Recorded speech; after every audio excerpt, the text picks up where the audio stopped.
Good morning, students. Welcome you all once again on the today's session on Ind AS 115 revenue from contract with the customer. Students, before starting the session, I want to give you some highlights from the today's session.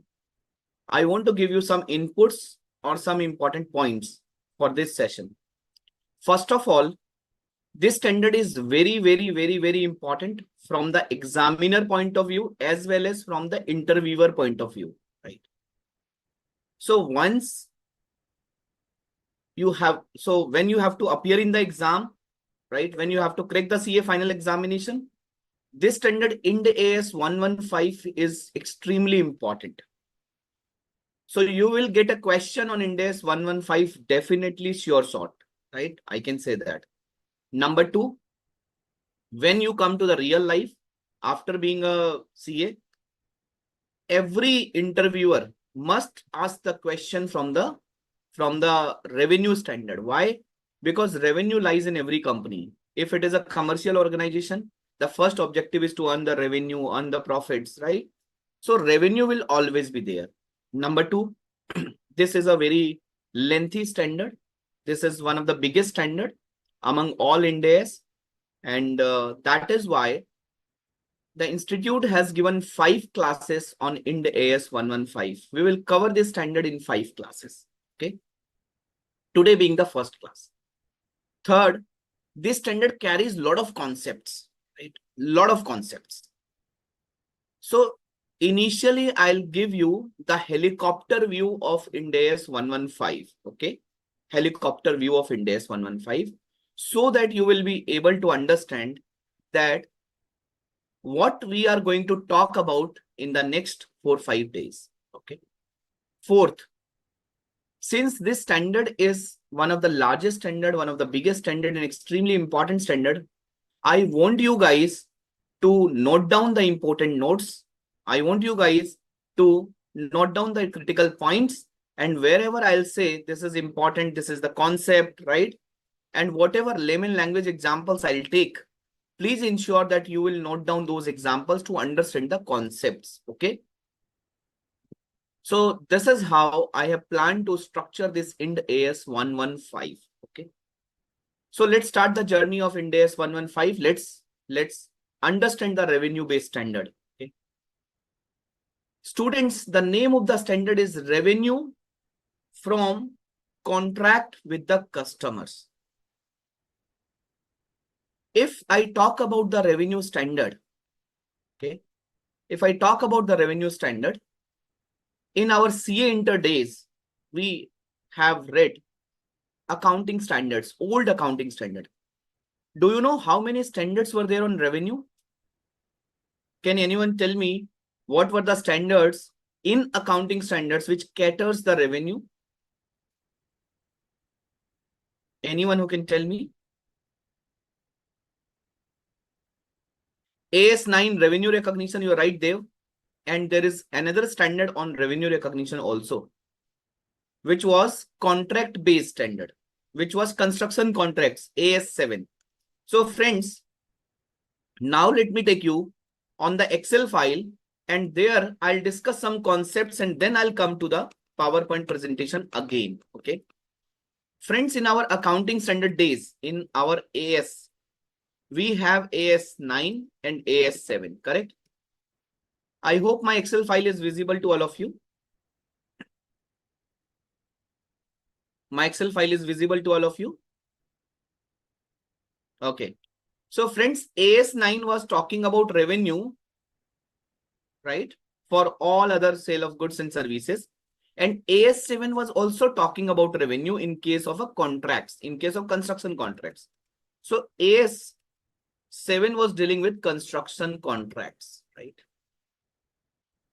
So there were 2 standards, AS9 on revenue recognition and AS9 on revenue recognition. I hope my Excel is visible because Abrakes is saying that please share your screen. Abrakes, the others are already able to see my Excel file. Please check your connection. So friends, in accounting standard, we had 2 standards, AS9 and AS7. AS7 was dealing with construction contracts, and AS9 was dealing with all other revenue like sale of goods, supply of services, and interest, royalty, and dividends. Okay. Friends, up to 31st March 2018, up to 31st March 2018, up to 31st March 2018, there were two standards in IFRS. In IFRS, there were two standards. Okay. IFRS. I'm talking about now IFRS up to 31st March 2018. In IFRS, there were two standards, IAS 11 and IAS 18. IAS 11 was also dealing with construction contracts, and IAS 18 was dealing with revenue recognition. Okay, revenue. It was dealing with revenue. Friends, likewise, up to 31st March 2018, because you all understand that our Ind AS are notified, as a converged version of IFRS. Our Ind AS are the outcome of IFRS. You understand that? You are aware about that? Our Ind AS are the converged version of IFRS applicable to India, and our Ind AS came from IFRS. We have converged IFRS, right? So friends, in Ind AS, up to 31st March 2018, we have Ind AS 11 and Ind AS 18. We have two standards on revenue part. But effective from 1st January 2018. So in IFRS, it was not up to 31st March. It was 31st December 2017. Right? So IFRS 15 was applicable from 1st January 2018. So friends, globally, effective from 1st January 2018, in IFRS 15 was notified. IFRS 15 was notified where a single revenue-based contract, a single revenue-based standard was notified. And the name of the standard was revenue from contracts with the customers.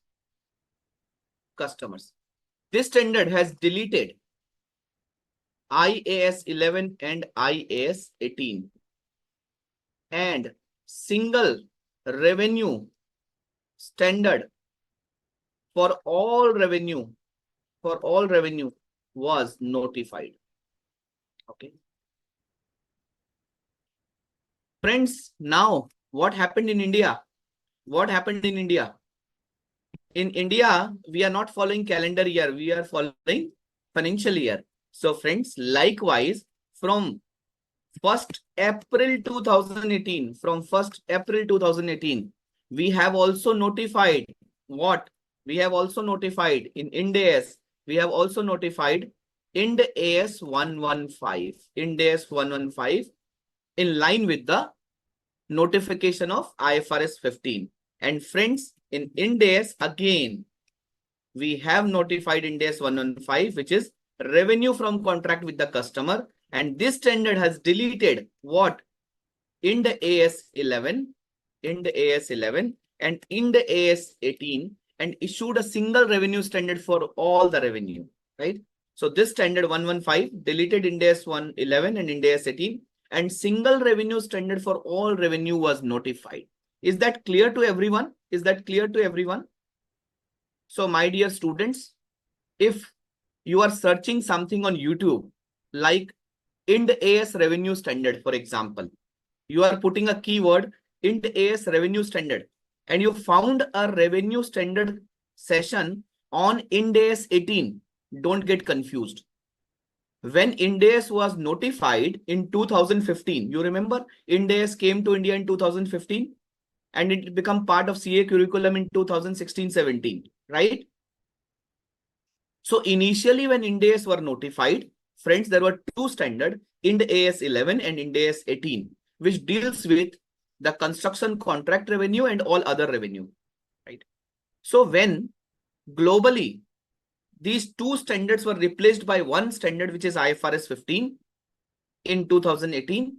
So friends, we in India also had notified Ind AS 115 in line with IFRS 15, effective from 1st April 2018.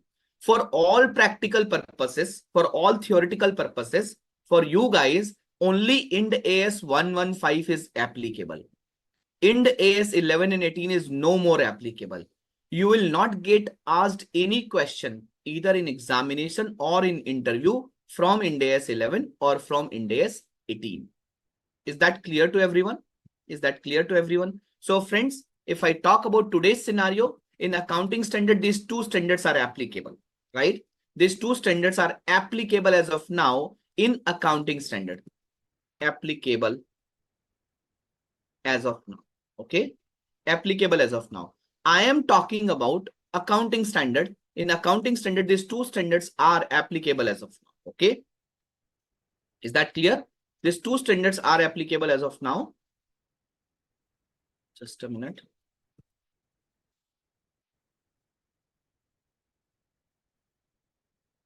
If I talk about IFRS, in IFRS, this standard revenue IFRS 15 is applicable as of now. If I talk about Ind AS 115 is applicable as of now. Okay. Now, friends, let's discuss Ind AS 115. Okay.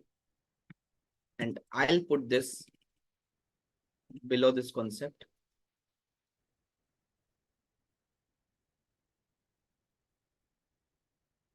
Let's discuss Ind AS 115.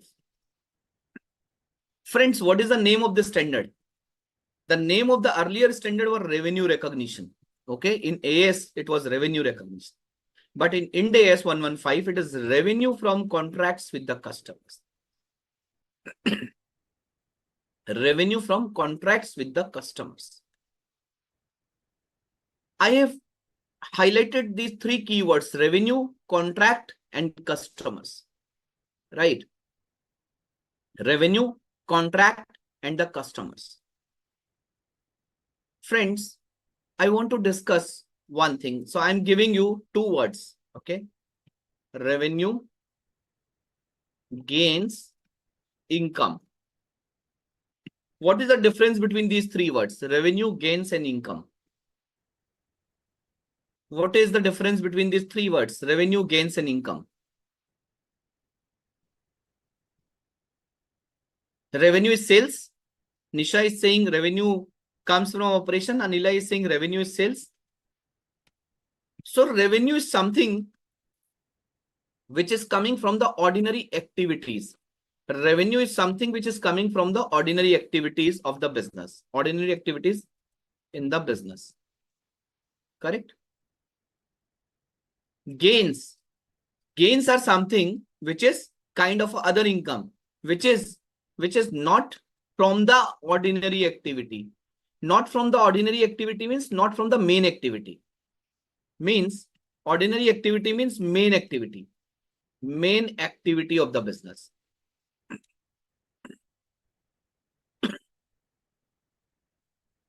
Other activity. Okay. Means not from the operations. So revenue is something which is coming from the operations. Okay. And it is other than the operations. Okay. And what is income? Income is total of revenue and gains, right? Income is the total. Income is the total either from the main activity, total from the main activity as well as the other activity. Main activity and other activity. Okay. Now, friends, let's take an example to understand this concept. Okay. Let's take an example.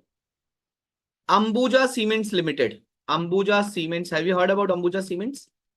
Ambuja Cements Limited is, what is the business of Ambuja Cements Limited? What is the business of Ambuja Cements Limited? Ambuja Cements Limited business is manufacturing and selling of cement, right? So Ambuja Cements Limited business is manufacturing and selling of cements. So what activity they are doing? Sale of cements. Okay. Sale of cements. And with the surplus income, they are depositing in the bank account also. And they are getting interest from deposits. Interest on deposits. Interest on fixed deposit. They are getting interest on fixed deposit also. My question to you guys is, what is revenue in this case? What is revenue in this case? What is revenue in this case? Whether sale of cement and interest on deposit both are revenue, or only sale of cement is revenue? Sale of cement is revenue, right? This interest on deposit is not a revenue. This interest on deposit is not a revenue. So what is interest on deposit? It is gain, or we are calling it as a other income, right? You know that in P&L we are showing it as a other income. Okay. So this interest on deposit is gain or other income. Correct? Correct? Gain or other income. And the total is known as friends, the total is known as income. The total is known as income. Correct? The total is income. I hope it is clear to all of you. I hope it is clear to all of you. The total is income.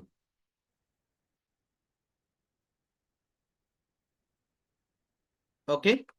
Is that clear? So one thing is very much clear, whether revenue is a wider word or income is a wider word. Which word is bigger? Which word is wider, whether revenue or income? Of course, income. Of course, income. Whether revenue includes income or income includes revenue. Of course, income includes revenue. Revenue is an income. Revenue is an income. Revenue is a subset of income. Revenue is a part of income. Okay, income includes revenue, right? So we understood the revenue, gains, income. Okay. Now we will discuss the three keywords. We'll discuss the three keywords to understand this standard, right? I'm just setting the context. And let me tell you, in the next 1 hour, I will be setting the context of this standard only, right? So that your platform, your base will be super strong and you will be able to grab this standard beautifully. Okay.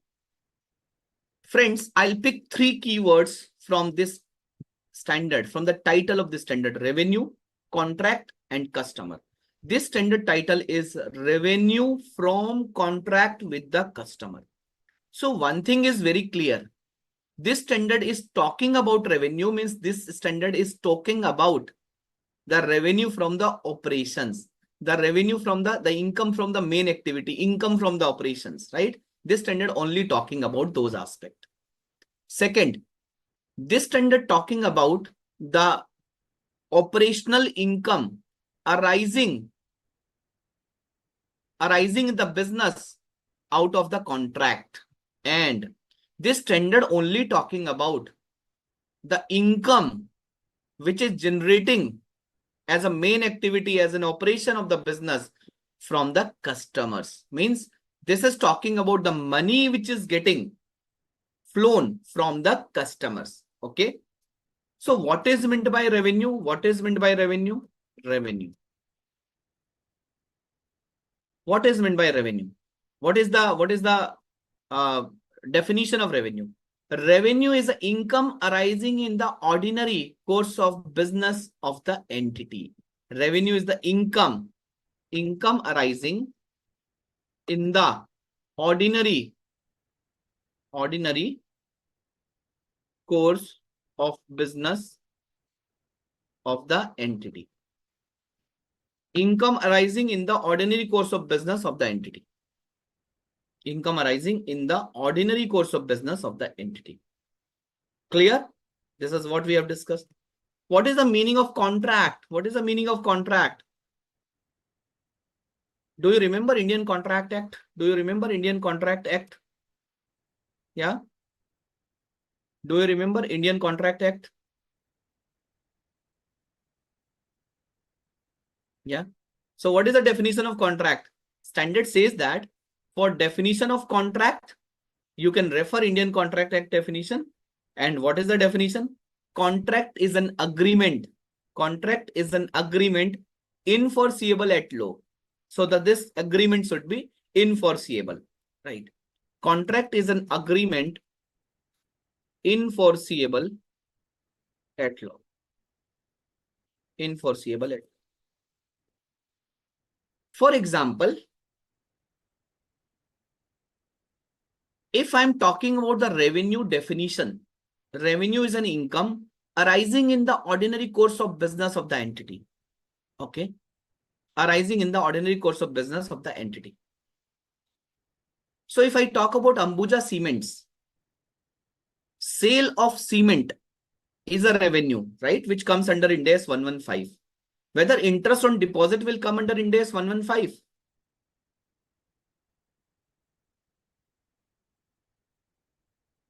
Everyone in the same tone with the unity is saying no, sir.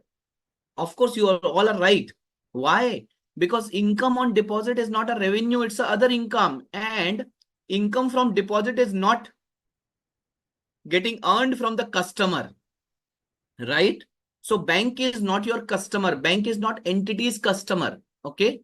So the bank, the entity is getting an interest from the bank, not in the capacity as a customer, right? Rather as a capacity of the investor. Investment pe mil raha hai interest. Okay.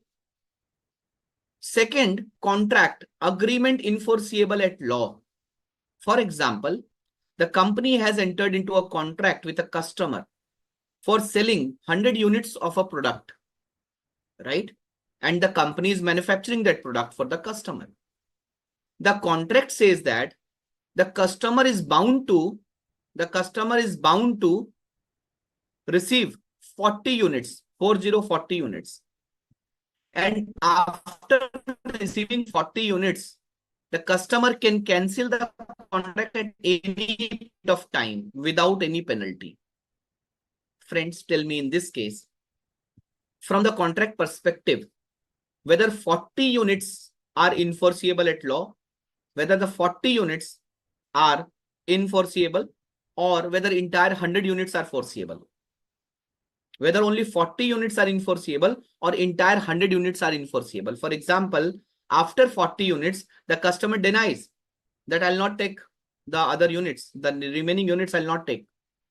So whether the company can sue that customer for termination of that contract? Answer is no. Why? Because the contract itself says that you are bound to receive 40 units. You have to take 40 units.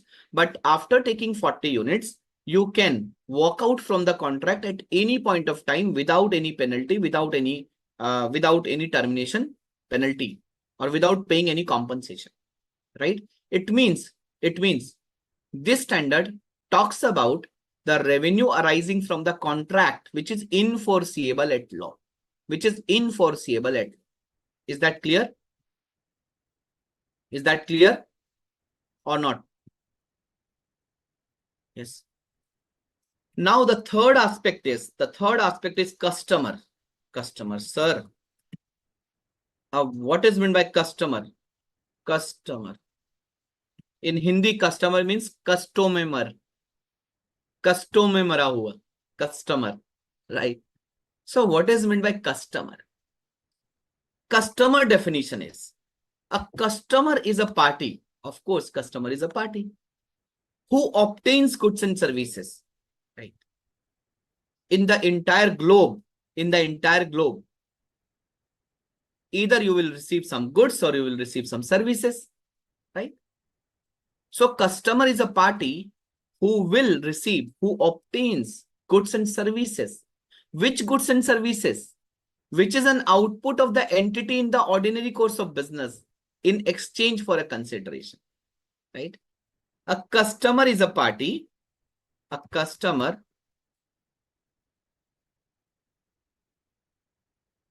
is a party who obtains what?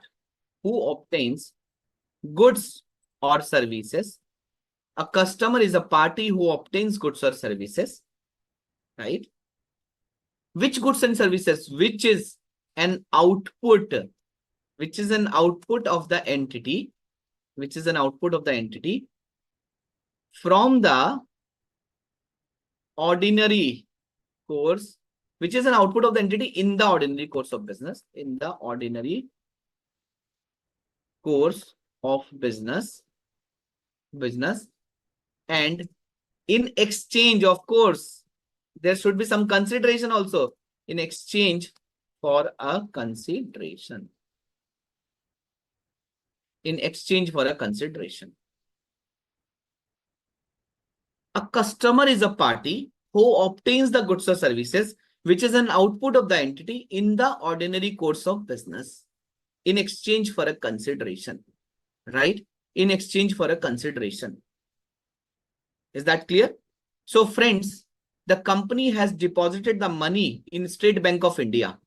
The company is receiving interest from State Bank of India. Whether State Bank of India is a customer for that company, whether State Bank of India is receiving some goods and services from that entity? Answer is the State Bank of India has received money, okay, not goods and services. He has received the money for depositing in his bank, right? And that is why State Bank of India is utilizing or using the money of the company, and hence State Bank of India is paying the interest. So in this case, State Bank of India is not a customer. So the money which is getting received as an interest is not in the position of a money which is received from the customer, and hence that interest will not come under the kitty of Ind AS 115. But you remember, AS 9 specifically includes interest, royalty, and dividend. Do you remember that? Accounting Standard 9 specifically includes interest, royalty, and dividend, because the title of that standard was revenue recognition. But here, the title of the standard is revenue from contracts with the customers. I hope you guys are able to find out the difference, that how the standard in terms of title is different from our old accounting standard. Clear? Now, friends, with this example, revenue, contract, and customer, I'll ask one question to all of you. Abrikes is saying for SBI, we are customers, so Ind AS 115 applicable to bank. For example, SBI has given a loan to the customer, and the customers are paying interest to SBI. In that case, the SBI ordinary activity, main activity is to deposit the money and lend the money, right? Customer is getting a money from the bank, right? We are the customer and we are paying interest. So this is the revenue for SBI. Okay, this is the revenue for SBI. Is that clear? Understood? This was the main activity. Okay. It's not like that interest will never be revenue. For the companies whose main bread and butter is to earn interest, that is a revenue for them. Okay. But for a company like Ambuja Cements, Bharti Airtel, Reliance Industries, Adani, Tata Steel, Tata Motors, for these company, interest and dividend, earning interest and dividend is not a revenue for them. Okay. Clear? Is that clear? Friends, now we'll take an example, and I want to ask you this, the question of this. I want to know the answer of this question. RIL is distributing dividend to the shareholder of X Limited. Shareholder X Limited. Reliance Industries Limited is distributing a dividend to the shareholder X Limited. X Limited is the shareholder of Reliance. X Limited is holding some shares of Reliance Industries. Whether in the books of X Limited, this dividend is a revenue. Whether dividend in the books of X Limited will be covered under Ind AS 115.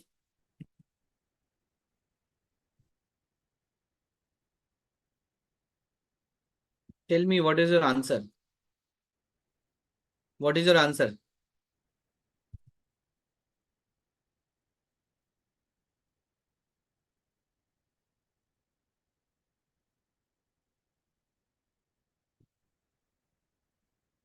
So assuming this X Limited, assuming X Limited is not an investment company, right? X Limited is not an investment company, assuming.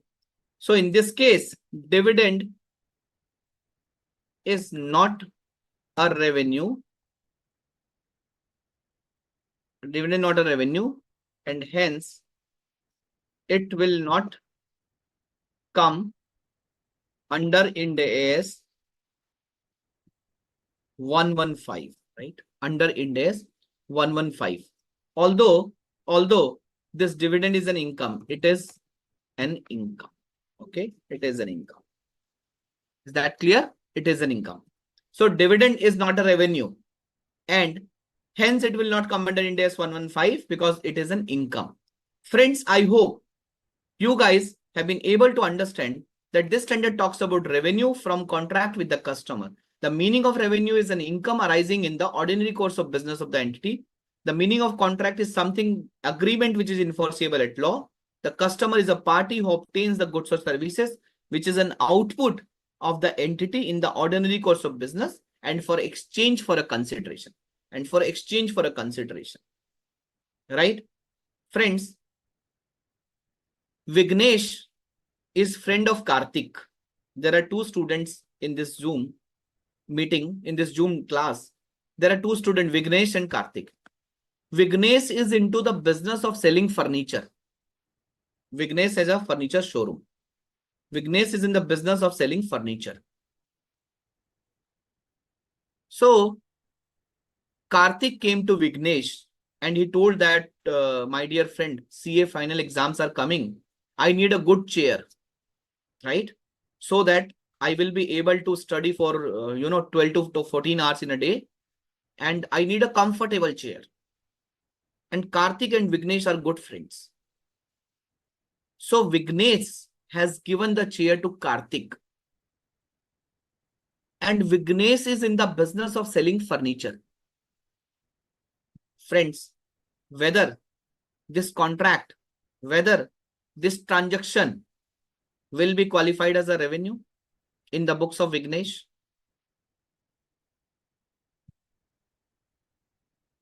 Vignesh has given this chair to Karthik. Whether this transaction qualify as a revenue in the books of Vignesh.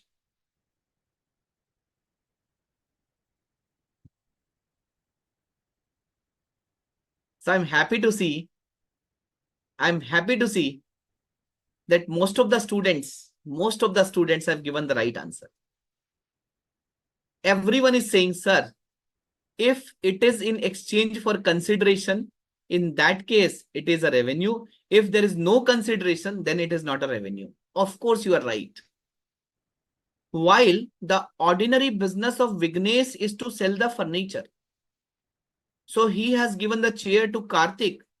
Yes, it is something. Karthik is the customer who obtained the chair, with the main activity of Vignesh, but not in exchange for consideration. Vignesh has gifted this chair to Karthik, and hence it will not qualify the definition of revenue from contract with the customer, because the definition of customer completes when the customer obtains some goods services in exchange for a consideration. In exchange for a consideration. Right. Okay. Clear? Is that clear? Right? So Anila's father has a car showroom. Okay. He is the dealer of Tata Motors. So he told Anila that nowadays, now you came into CA final, and now you need more time for study as well as for your articleship. You need more time for your study. So I'm giving you a car so that you will not waste your time in commuting from auto or in commuting in metro or buses. So he has given her a car. And her father is a car dealer. Again, the question is whether that transaction will come under revenue, under the kitty of revenue contract, under Ind AS 115. Answer is no. Why? because he is gifting the car to her daughter. Okay. He is not charging any consideration from Anila. And that is why Anila is not in the capacity of a customer. Rather, she is getting this gift as a in terms of out of love and affection from her father. Okay. So friends, while the entity may transfer the goods and services to the counterparty, to the other party, but if it lacks the consideration, in that case, it will not qualify as a revenue from contract with the customer under Ind AS 115. I hope this is clear to everyone. Right? Clear? Okay. Friends, as committed, now I'm giving you helicopter view of Ind AS 115. Helicopter, the entire aerial view of Ind AS 115. And after that, I'll move into step by step of Ind AS 115. Okay. Is that clear? Is that clear? Okay. So friends, with the help of this example, you will be able to understand that how this Ind AS 115 is different from our old accounting standard. You will be able to understand what is the diameter and what is the radius of Ind AS 115. Okay. Voltas Limited has sold an air conditioner to Mr. Ram on 15th March 2023. Voltas Limited has sold an air conditioner to Mr. Ram on 15th March 2023 for rupees 50,000. The company has only delivered the air conditioner unit till 31st March 2023. So Voltas Limited is a company, and Voltas is into the business of manufacturing and selling the air conditioner. Okay. And this company has sold an air conditioner to its customer, Mr. Ram, on 15th March 2023 for rupees 50,000. And till 31st March 2023, when the company is closing its books of account for the financial year ending 31st March 23, the company has only delivered the AC unit till 31st March 2023. The company promised to provide air condition unit, stabilizer, installation service, and one free service to the customer over a period of 2 years in every year. Okay. So the company promised to provide air condition unit, stabilizer, installation service, and one free service every year to the customer over a period of 2 years. Okay. The stabilizer and installation service was provided on 20th May 2023. So stabilizer and installation service was given in the next financial year. On 20th May 2023, probably the stabilizer was out of stock, and due to the heavy summer season, the company does not have ample amount or sufficient amount of mechanics, and hence this installation was also get delayed. And this service was provided on 20th May, and the customer has availed one free service in the month of November 2023. Okay. Being an accounting expert, the company wants your guidance for recognition of revenue in 2022-23 and 23-24. Right? How many of you have understood the question? I'm not asking about the answer. My question is, how many of you have understood the question? How many of you?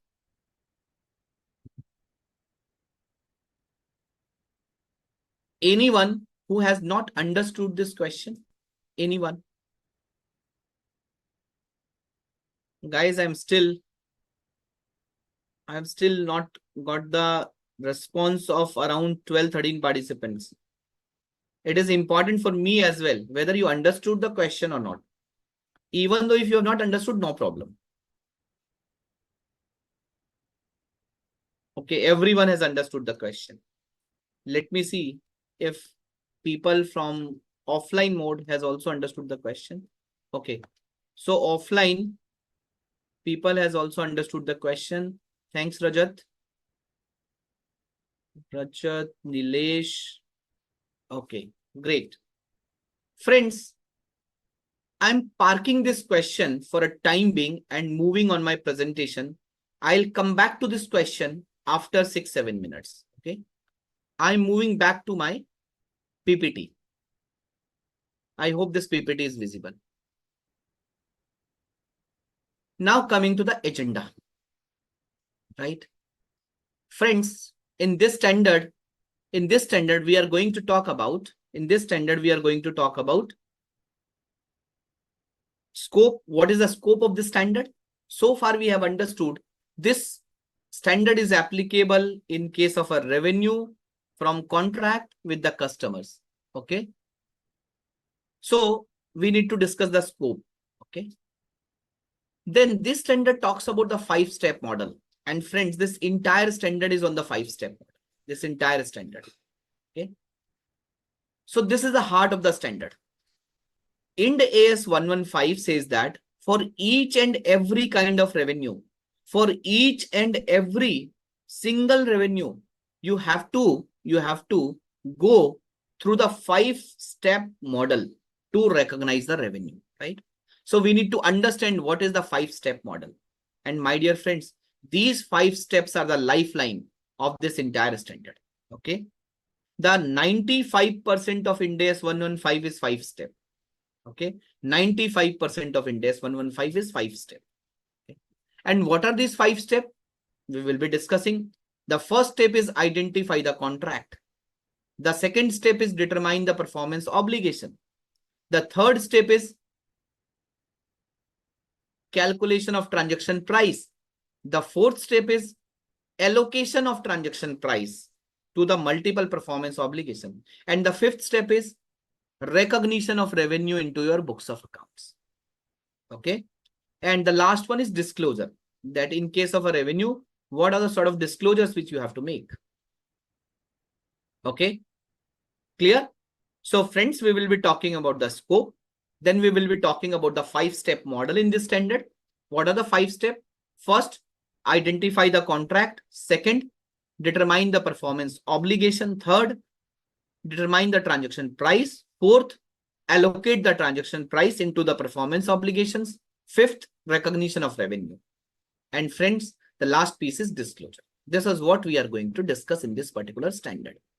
And friends, while discussing these 5 steps, there are a lot of concepts within these 5 steps. In every step, there are a lot of concepts. We will be touching all those concepts within that step, right? But the major boundary of this standard is 5-step model. And we will be discussing each and every step in detail with the help of theory, with the help of layman language examples, with the help of my own illustration, and with the help of institute study material illustrations. Okay. This is how this standard is structured and planned. Yes. So what is in scope or affected by the standard? So Ind AS 115 covers all the revenue.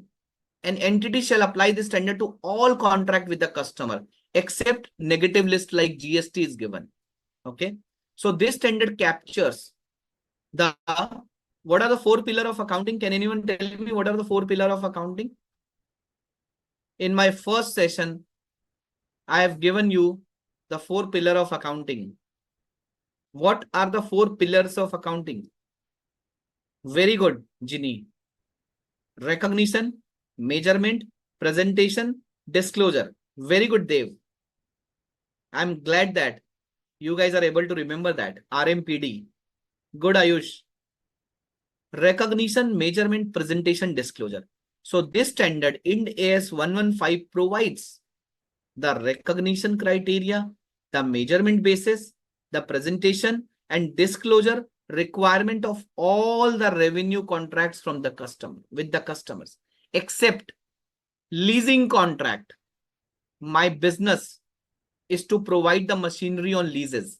So rental income is my revenue from operation. But whether it will come under Ind AS 115? Answer is no. Why? Because there is a specific standard, which talks about leases. Okay. So when I'm leasing, I'm acting as a lessor and the counterparty is acting as a lessee. So there is a specific standard which is a Ind AS 116 leases. And that is why 115 will not be applicable. Insurance contracts. An insurance company is issuing the policies to the customers. Okay. An insurance company has some insurance contract with the customers. So friends, while it is a revenue for the insurance company, but since there is a specific standard, earlier it was 104, now it is 117. This standard was notified on 12th of August, right? But you will not be expecting any question from Ind AS 117, not to worry. Okay. Friends, just to let you know that if it is an insurance contract revenue, it will capture under Ind AS 115, not under Ind AS 11. Sorry, under Ind AS 117, not under Ind AS 115. Okay. The third negative list is financial instruments. Friends, you have invested in some company's shares and you got a dividend. In that case, it is a financial instrument under Ind AS 109, and hence it will not cover under Ind AS 115. Okay.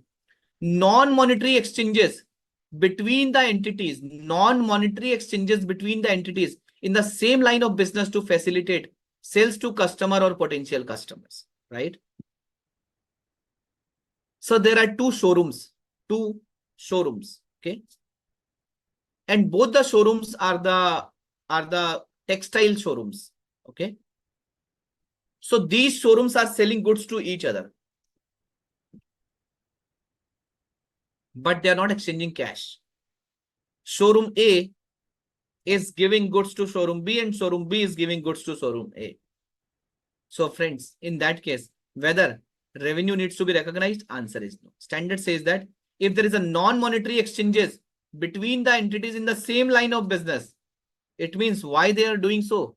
Probably they must be doing just to inflate their sales. Might be they have some ulterior motive. They have to take a loan from the bank and bank is saying your minimum top line sales should be 100 crores. Since the customers are not coming to that entity, that company, so they found some loophole and they have started selling goods to each other, but without any cash, without any monetary consideration. X is giving shirts to Y and Y is giving jeans to X. Okay. So X is selling shirts and Y is selling trouser to X. So if two entities which are in the same line of business, right, and they are doing the non-monetary exchanges, it will not come under the ambit of Ind AS 115. Certain transactions that do not arise from a contract from customer, such as dividend, like dividend. So the company will never give you dividend as a contract. Whether dividend liability is a contractual liability. You have invested in a company, whether the company is obligated to pay you a dividend.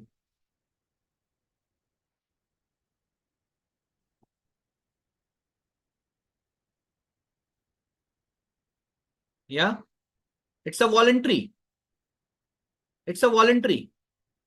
So once declared, not once declared. So once approved.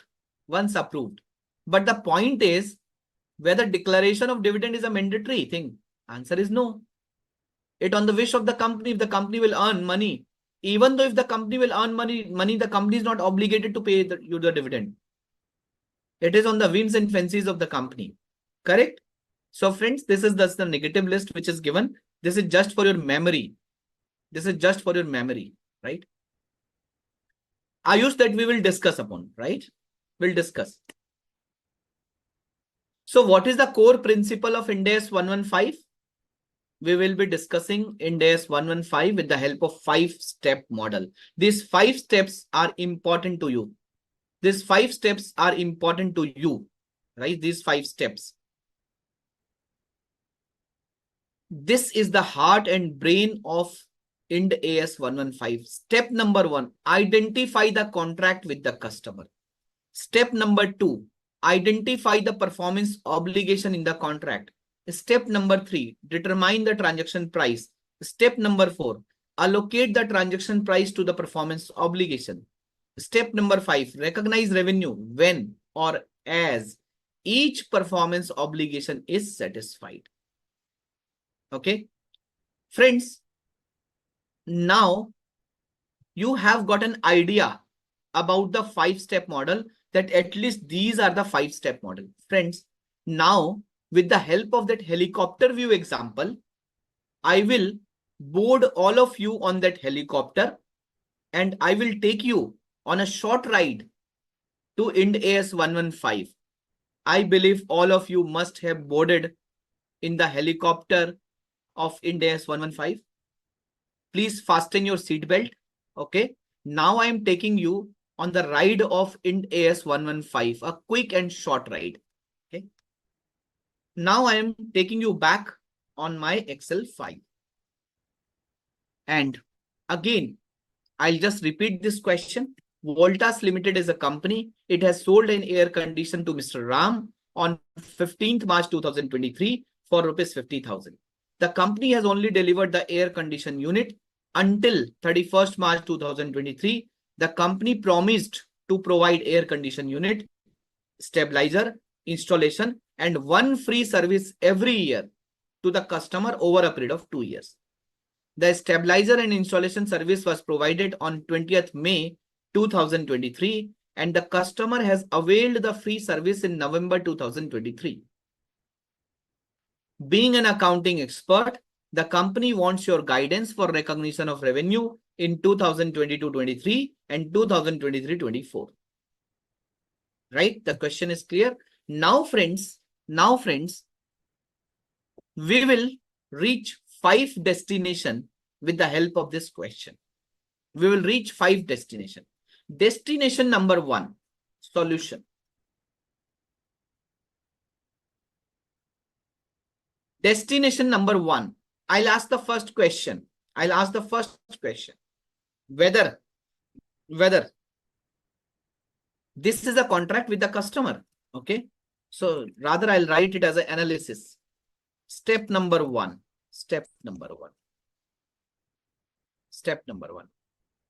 Identify the contract with the customer. Is it a contract with the customer? Yes or no?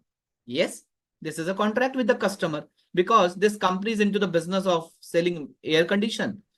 This company has sold the goods to the counterparty who is the customer. The counterparty is obtaining the goods and services, which is the main business of the entity, main output, which is the output of the entity. And this counterparty is paying consideration. Yes, it is a contract. Yes. Contract does not mean that you have to write a big agreement of 5-6 pages. Even though you are walking to a shop, you are buying something, you are paying something, and that shopkeeper has given you some goods, it become a contract. The shopkeeper has raised you an invoice, it become a contract. Okay. Identify the contract with the customer. Step number 2. What is the second step, friends? What is the second step? Identify the performance obligation. Identify the performance obligation in the contract. Or determine the performance obligation or identify the performance obligation. Okay. I'll call this performance obligation as a PO, performance obligation in the contract. Friends, what is meant by performance obligation? Performance obligation means what are the promises the company has made to the customer. What are the promises? Friends, in this case, what this company is going to provide to the customer. Number 1, air condition unit. Number 1. Number 2, stabilizer. The company has told that we will give you the stabilizer of Bluebird. Bluebird is the company. So the company will give the Bluebird stabilizer. Step number 1. Promise number 1, air condition unit. Promise number 2, stabilizer. Promise number 3, installation service. And promise number 4, 2 free service over a period of 2 years. 2 free service. Friends, these are the 4 promises the company has made with the customer. These 4 promises the company has to discharge. So what are these 4 promises? Number 1, AC unit. Number 2, stabilizer. Number 3, installation service. Number 4, free. Number 4, maintenance service or repair service. Clear? So identify the performance obligation in the contract. How many performance obligations were there? There were 4 performance obligations. 4 performance obligations were there, right? 4 POs. 4 performance obligations. Any doubt here? Any doubt? Any problem? Any doubt? Any problem? Yeah. Step number 3.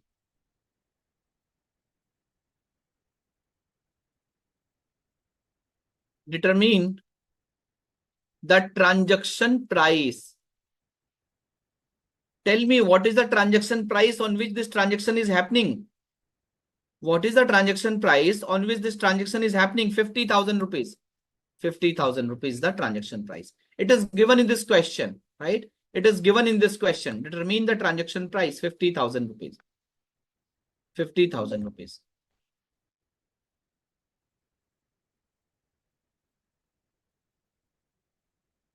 Step number 4. Step number 4. Friends,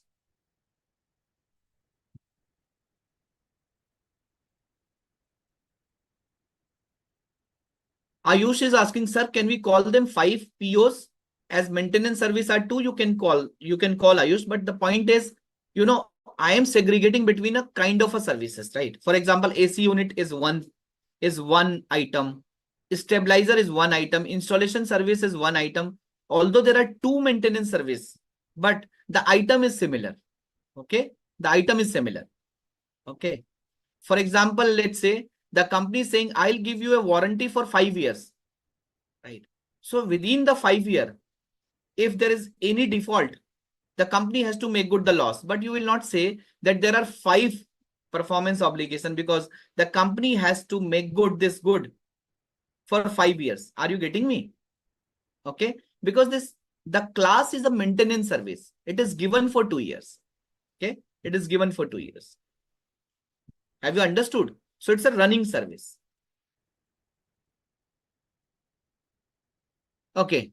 So friends, in our old accounting standard,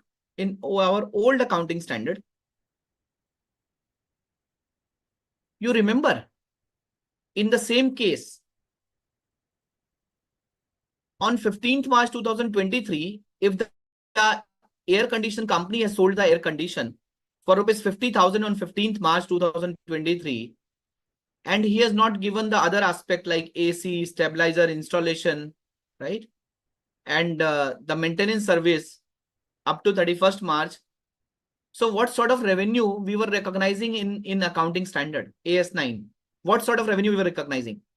Entire 50,000 or less than 50,000? Entire 50,000 or less than 50,000? Entire 50,000. In our accounting standard, we were recognizing entire 50,000. Cash account debit to revenue, to sales account, 50,000 rupees, right? So friends, in this case, the company is selling an air condition and the company is giving the stabilizer installation and maintenance service free of cost. Yeah. Free of cost. Do you think that this company is actually giving the stabilizer installation and maintenance service free of cost? Do you think that? While going by the form, it seems like that the company is giving these all items free of cost. But do you think so? Let's say Monica has purchased the AC from this company and Monica has paid 50,000 rupees. Monica is getting all these three items free of cost. But I have not purchased the air condition from this company. Can I go to this company and can I ask that Mr. Voltas, you are giving stabilizer installation and maintenance free of cost to your customer. Since it is free of cost, please give it to me also. Whether that company will give those 3 free services to me also. I have not purchased the AC from that company. You are saying no. Why? You are saying no. Why? But you told that this company is giving free. You must have seen. Have you visited Langar? Have you visited Langar to eat some prasad?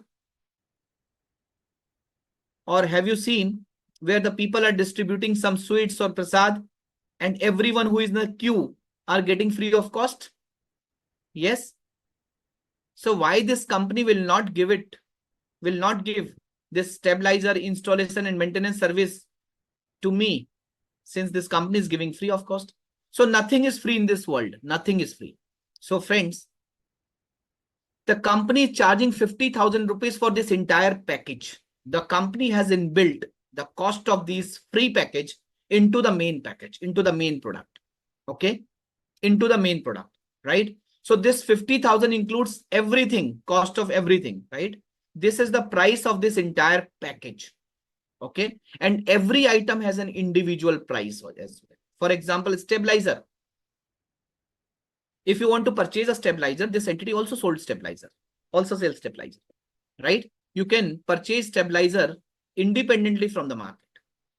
If you want to get it installed from some mechanic, there are mechanic who are charging 1,000 rupees, 1,500 rupees or 2,000 rupees for installation of an air conditioner, right? If you want to buy an AMC, if you want to buy an AMC for 2 years for your air condition, there are many companies who are selling AMCs, right? Maintenance services. Are you getting me? So friends, these are the 4 promises. These are the 4 promises this company has made. These are the 4 promises this company has made, that I'll give you AC unit, I'll give you stabilizer, I'll give you installation service, I'll give you the maintenance service also for the next 2 years, right? At a cost of rupees 50,000. Is that clear? Is that clear? Now the question comes, and it says that you have to recognize revenue whenever your performance obligation will be satisfied, right? The biggest difference between Ind AS 115 and Accounting Standard 9 is Accounting Standard 9 was not on the basis of performance obligation, but Ind AS 115 is absolutely on the basis of performance obligation. So friends, Ind AS 115 says that you have to recognize revenue once your performance obligation will get satisfied. Means whatever you have promised to the customer, once you have delivered to the customer, once your promise gets completed, only then you can recognize your revenue. Step number 4. Step number 4. What is my step number 4?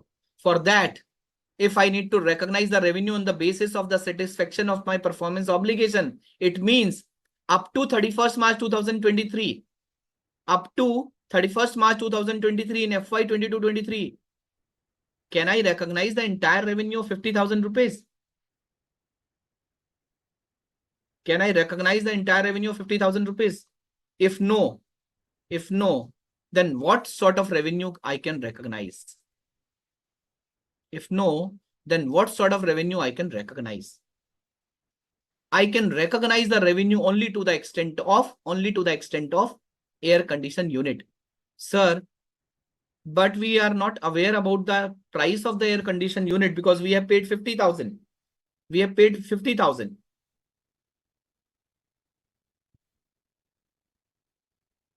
Yeah. This is 50,000. Sir, that is why the standard setter knows that people will have a question. Sir, how can we got the price? So that is why the step number 4 is there. What is my step number 4? Allocate transaction price allocate transaction price into the performance obligation, allocate transaction price into the performance obligation. Allocation of transaction price into the performance obligation. Now, what is my performance obligation? What is my performance obligations? My POs. What is my POs? There are 4 performance obligations. Sir, how can I allocate this 50,000 into the multiple performance obligation? Standard says that you have to allocate your transaction price into the multiple performance obligation on the basis of the standalone selling price or fair value of the individual performance obligation. On the basis of standalone selling price, okay, on the basis of standalone selling price or fair value of the individual performance obligation. So allocate the transaction price into the performance obligation on the basis of standalone selling price, SSP, of the POs.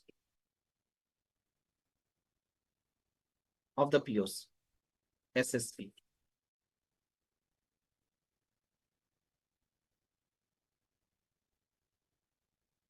Correct? Friends, what is meant by SSP? Standalone selling price. If you will go into the market and only want to buy a AC unit, you will ask the shopkeeper, I don't need stabilizer. I'll get the installation at my own. I don't need maintenance service. Please tell me what is the net price you will charge it to me. For example, if you go and buy AC unit, you will get this at a cost of rupees 45,000. For example, you will go to the market and buy the stabilizer. It will cost you 5,000 rupees. For example, if you will get the installation services done from any mechanic, he will charge you 2,000 rupees. For example, for 2 years of maintenance, for 2 years of services, for 2 services, the cost is, for example, 3,000 rupees. Okay. So what is the cost? What is the cost of the entire package? What is the cost of the entire package? The cost of the entire package is how much? 55,000 rupees. And what is your transaction price? Now, allocation of transaction price.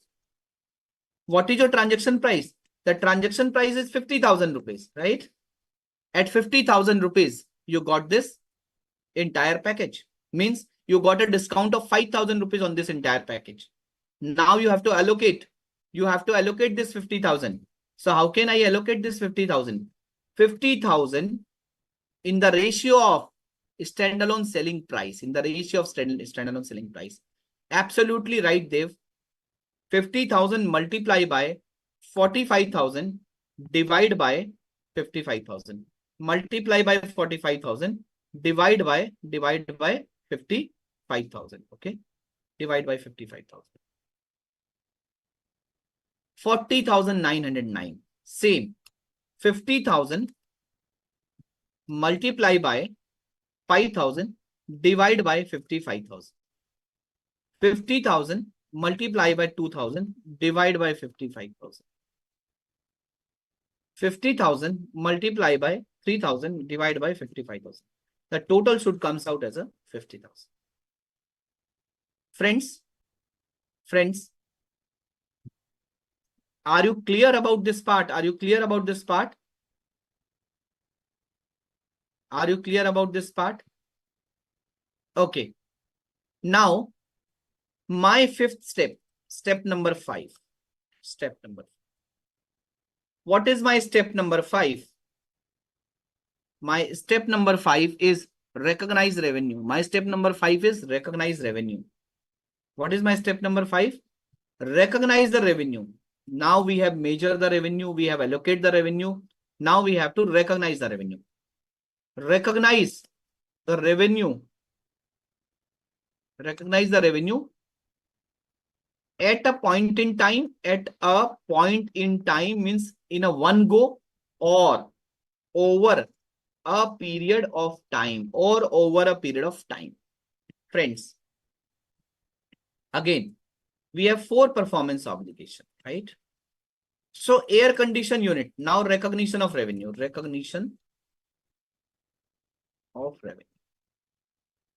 Tell me for air condition revenue, for air condition unit revenue, whether this revenue needs to be recognized for AC unit at a point in time or over a period of time, at a point in time or over a period of time. Tell me.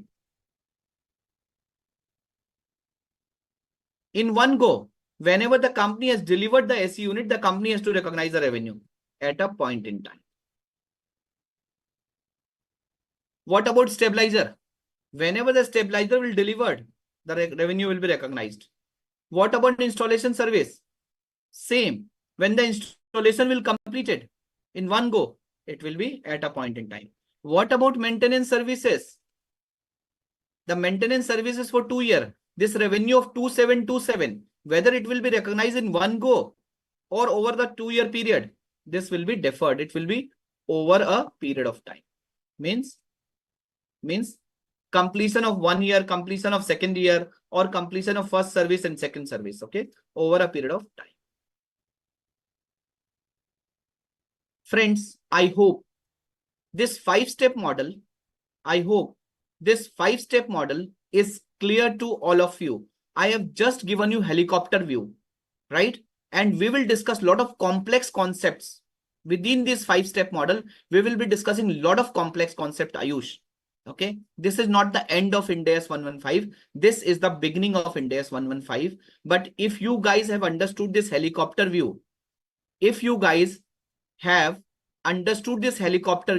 friends, let me tell you, I have boarded you on this helicopter.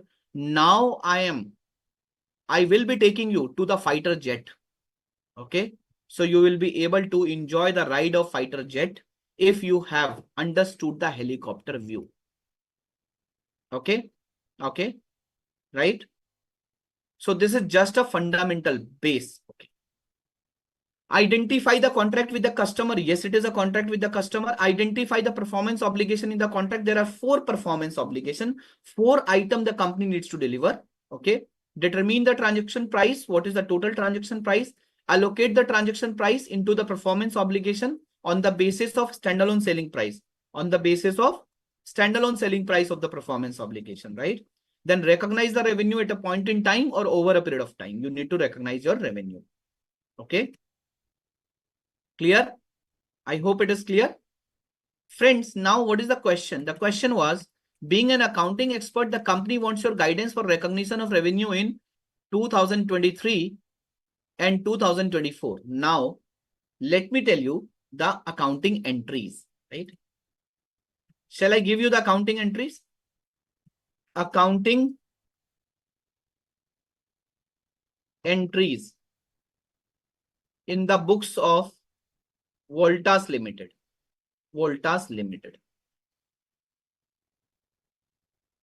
Financial year 22-23. You guys need to help me in framing these accounting entries. Friends, when this air conditioner was sold? 15th March 2023. Okay. Friends, what was the money which was received? Bank account debit. 50,000 rupees. 50,000. 2. Revenue from sale of AC unit.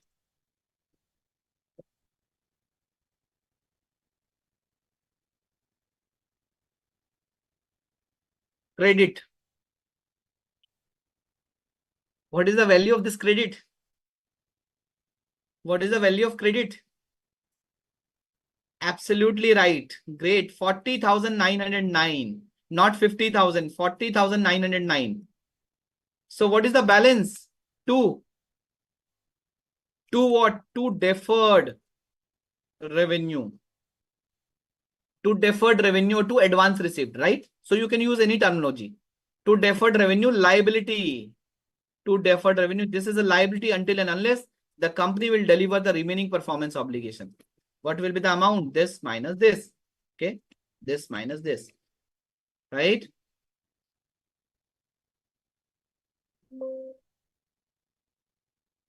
Is that clear? Being revenue recognized on the sale of AC unit. Okay. Friends, till 31st March 2023, out of 50,000 rupees in the bank, 50,000 has been received and 40,909 revenue is recognized, 9,091 liability has been recognized. Okay. What happens in next year? What will happen in next year? Next year, FY 23-24. FY 23-24. So in the next year, what is the date? What is the date when this stabilizer was delivered? The stabilizer was delivered on 20th May. 20th May 2023. Stabilizer and installation service provided. 20th May 2023. Can you see? In accounting standard, we were recognizing this entire 50,000 as revenue. But in Ind AS, we are only recognizing 40,909. Yeah. So on 20th May 2023, we have to recognize the revenue for stabilizer and installation. To revenue from stabilizer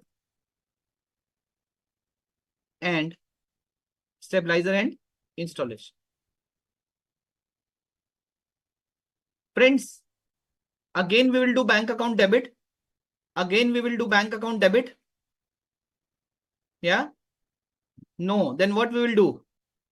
Deferred revenue liability. Now we have to zero this account. I have to reverse this account also now. Deferred revenue liability to revenue from stabilizer and installation. Deferred revenue liability debit, credit. Okay. Deferred revenue liability debit to revenue from stabilizer and installation credit. How much? Now again I need to see.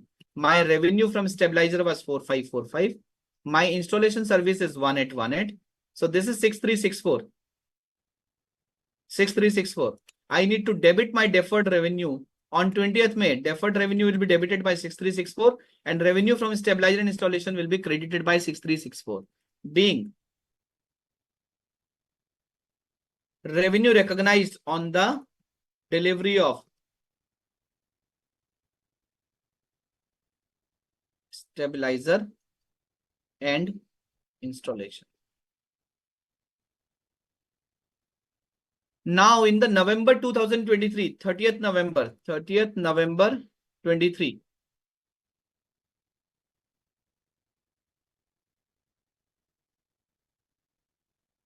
November 2023, the company has provided one maintenance service also.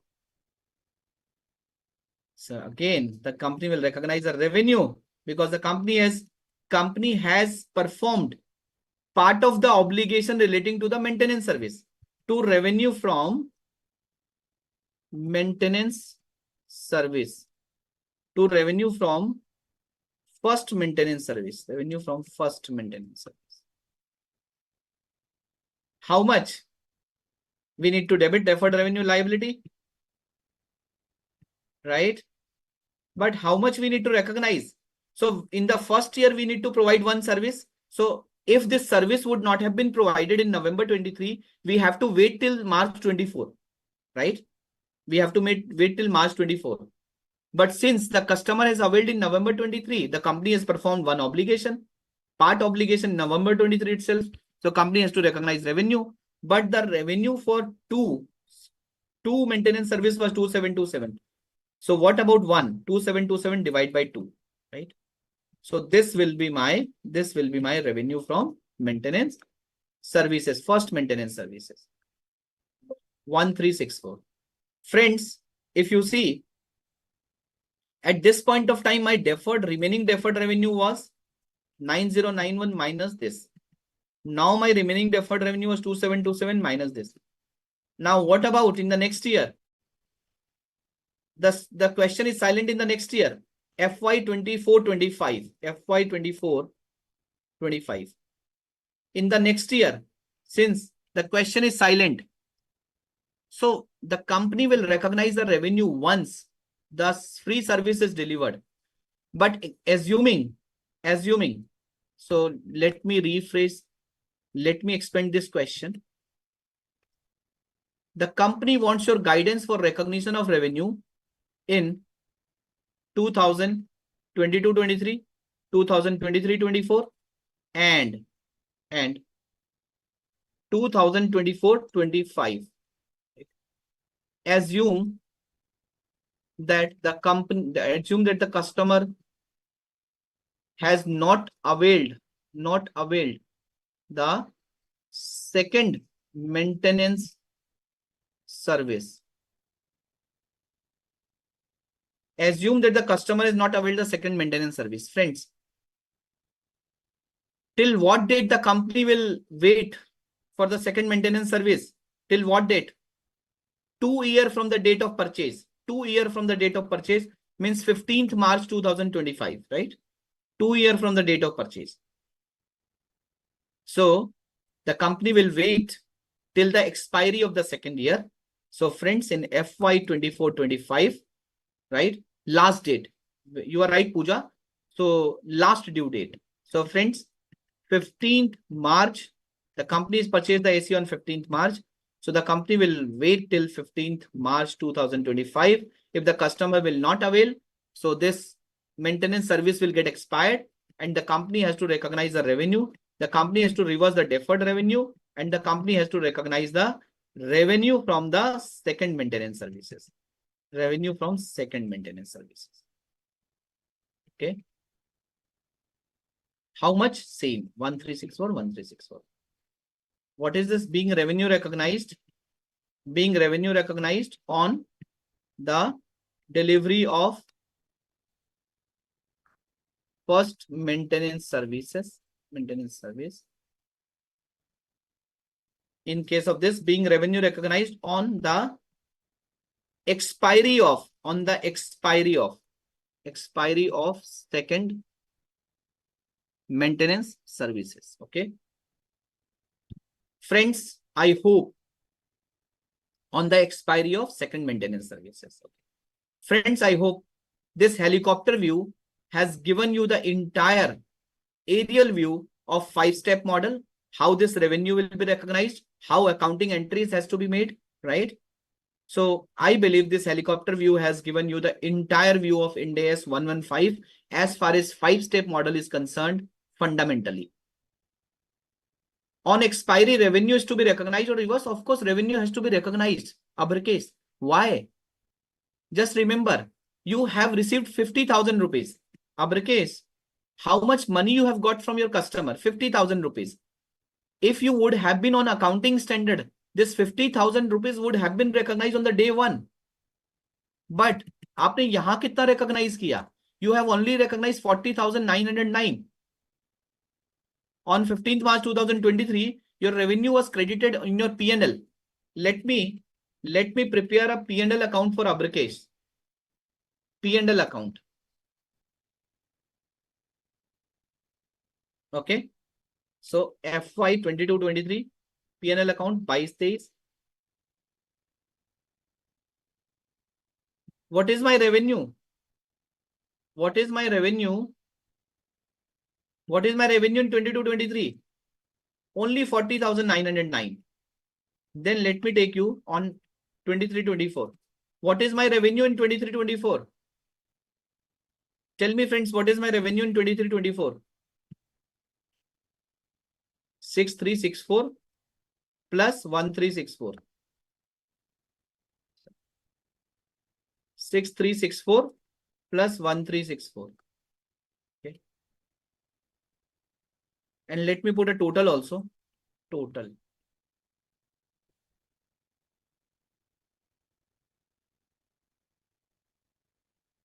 It is coming out on only 48,636. But how much money you have received from your customer? 50,000 rupees. It means you have to recognize some more revenue. 24, 25. Now let's come to 23, 24, 25. Now how much revenue you need to recognize here? 1364.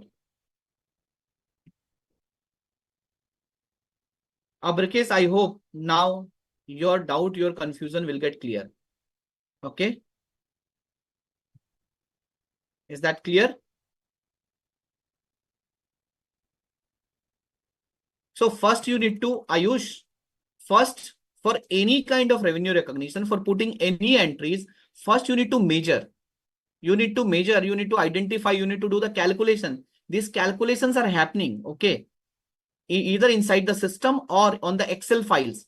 And according to that, the transaction is going to be recognized. Okay. There is no difference between IFRS and Ind AS as far as this 5-step model is concerned. No difference. Okay. So friends, as promised, as committed or advised, I have told you that in the first half, right, in next 1 hour or 1.5 hours, I'll discuss the fundamental concept. I'll give you the helicopter view of Ind AS 115, and then I will delve into each and every step one by one in the today's session and the next sessions. Okay. So friends, it's 8:27 now. Let's have a 10 minutes break and we will start our session at 8:37. Okay. I hope you guys have understood it very well. I hope you guys have understood it very well. So Ginny has a very good question. So before break, let's discuss this question also. Ginny is asking, sir, if the customer has availed the service, the second service, so sir, if the customer has availed the service, then also in last year, same entry will be passed. Answer is yes. The entry will be same. The narration will change. The entry will be same. What will be the entry? Entry will be same. Deferred revenue to revenue from second maintenance service. But the narration is being revenue recognized on the delivery of second maintenance service. Sir, let's say the first maintenance service was taken by the customer on 30th November 2023. Okay.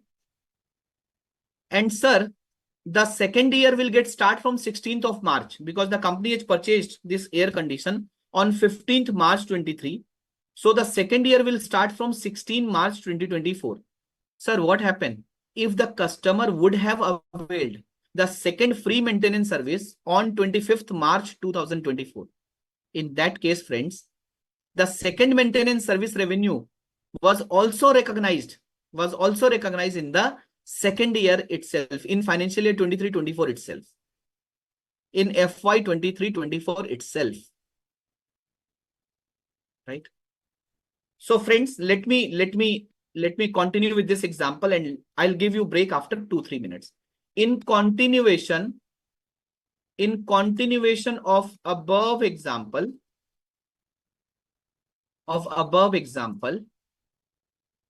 assuming the customer has availed the second maintenance service on 25th March 2024. Right? So the customer, what was the purchase date? The purchase date was, what was the purchase date? The purchase date was 15th March 2023. So what was the first year? What was the first year? So expiry of first maintenance service. Expiry of the first maintenance service. Plus 365 days. 15th March plus 365 days. 14th March 2024. Expiry of second maintenance service.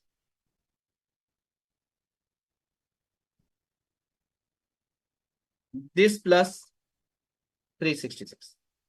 Okay. Or let's say 365.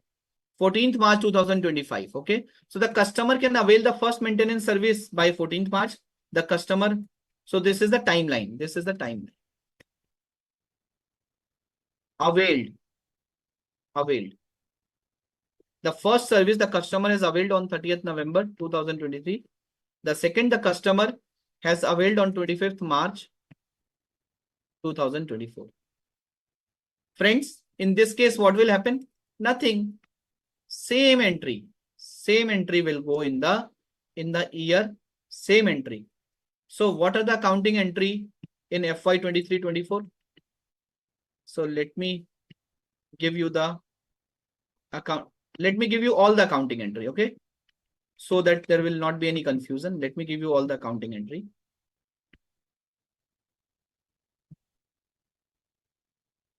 Revenue from sale of SE unit will be same. This is 9091, this minus this. Deferred revenue, live stabilizer and installation, same revenue, 6364. Deferred revenue from the first maintenance service, same, which we have already taken, 1364. Now, on 25th March 2024, 25th March 2024, okay, what accounting entry will come? Again, same accounting entry. To revenue from second maintenance service, revenue from second maintenance service.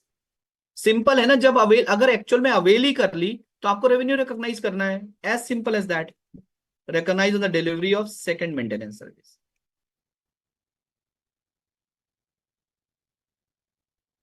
Debit, credit, okay, same amount which you are recognizing in 24-25, same amount will recognize now. Okay, is that clear, friends? I hope you guys are clear. Are you clear?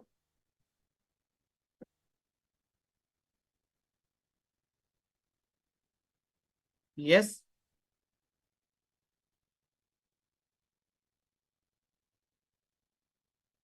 Okay. So, Abrikes, please unmute yourself and ask the question. Yeah. Good morning, sir. Good morning. Sir, in this case, in the second, when the second service has been availed in March, on 25th March 2024, now in the question, the condition was is one service every year. And that also industrial practice that whatever been scheduled is being given. So it is not a breach of, prepone of schedule. Abrikes, first of all, I would request you to not to think like only a student, right? So when you purchase a television or a refrigerator or a car, you can purchase on any day.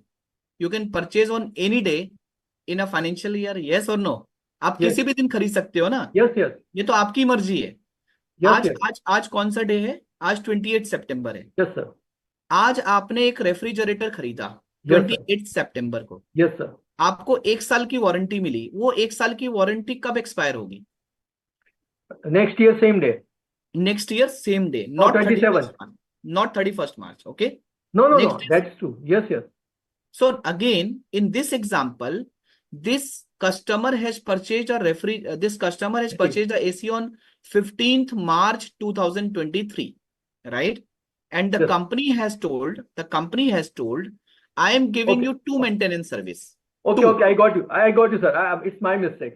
Okay, the date difference. Okay, it's 2 years is over. Yes, yes. Sorry. So how does it Yes, matter? yes. No, sir. It's okay. Clear. Yes. Okay, thank you. So friends, generally what happens, as Abrikes has reacted, in our examination, we made this kind of a mistake because, you know, what was running in our mind that one revenue has to be recognized in FY 23-24 and one has to go in 24-25, right? Generally, this is coming from the subconscious mind, but you need to see the dates. Whether customer is entitled, answer is yes. Customer is entitled for the second maintenance service any day after 14th March 2024, any day, right? It is the right of the customer and it is the obligation of the company. So if the customer has availed the second maintenance service in 23-24 itself, then you have to recognize the revenue for entire 2 maintenance service for this in the same financial year, which is 23-24. So the financial year is April to March, but the purchase dates are different. The warranties and services are running on a different dates. Okay. So you have to be very careful on the dates while solving these kind of questions in the examination. Okay. Good. But Abrikesh, with your question, this will get clarity by so many students, right? They will be more cautious while answering this kind of question in exams because these are the silly mistake which happens, right? Okay. So friends, it's 8:36 now. Let's have a 10 minutes break and we will start at 8:46. Okay. Thank you.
So friends, I hope my PPT is also visible now.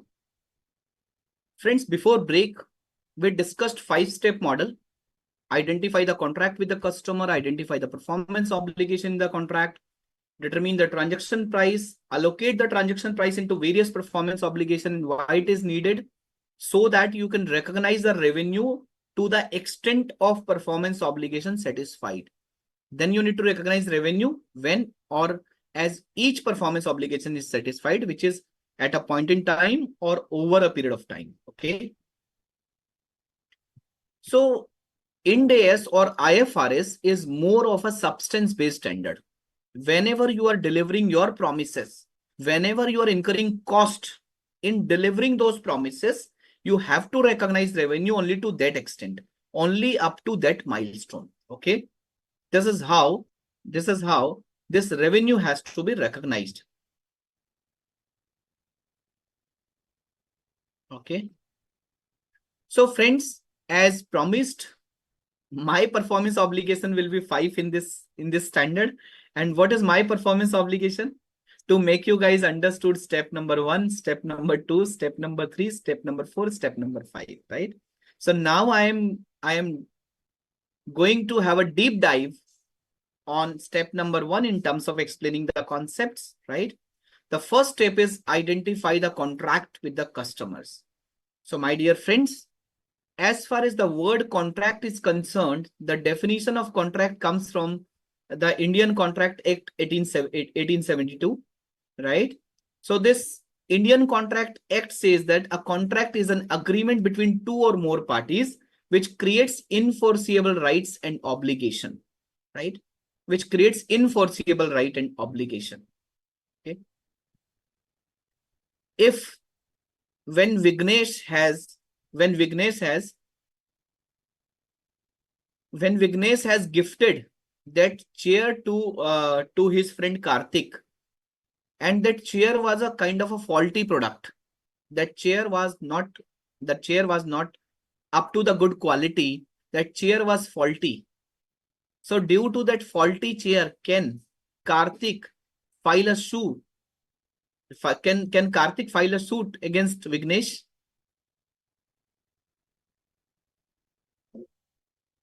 Answer is no, because it is not a contract.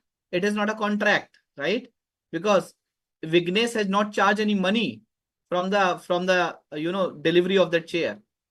But for example, if Ayush has purchased a chair from Vignesh, so Vignesh is in the business of selling furniture. Ayush has purchased a chair from Vignesh, and that chair was not up to the quality. In that case, can Ayush file a suit against Vignesh in the consumer court? Yes or no? Yes or no? Yes. Why? Because in that case, there was a contract with the customer. And friends, when a company is selling a goods or providing a services to the customer, so that goods and services has to be up to a reasonable quality as defined, as committed while selling that performance obligation, right? So in that case, Ayush can file a suit against Vignesh for the faulty product which he has sold, right? But in the earlier case, Karthik cannot do so. Why? Because it was not a contract with the customer. Okay. Now it is a contract with the customer. Understood? So for making something in the color of a contract, it has to have an enforceable rights and obligation. Contract could be written, could be oral. A contract could be written or could be oral, right? Not necessarily contract will always be written. It can be expressed, it can be implied as well, right? So the kind of a contract, whether it has to be written or always, answer is no. It depends on the kind of a business. It depends on the modalities of the business. For example, you are going to a departmental store to buy some groceries. So are you entering into a written contract? Are you entering into a written contract with the departmental store? Answer is no. Answer is no. So this is kind of an implied contract. This is kind of an oral contract. You are asking, do you have a Sunsilk shampoo? He is saying yes. You are asking what is the price of this shampoo? Then he is saying the price is let's say 400 rupees. Then you are buying that shampoo and you are paying a consideration of 400 rupees. And he is raising you a tax invoice of 400 rupees. Now, for example, when he delivered the shampoo and you took that shampoo and came to your home.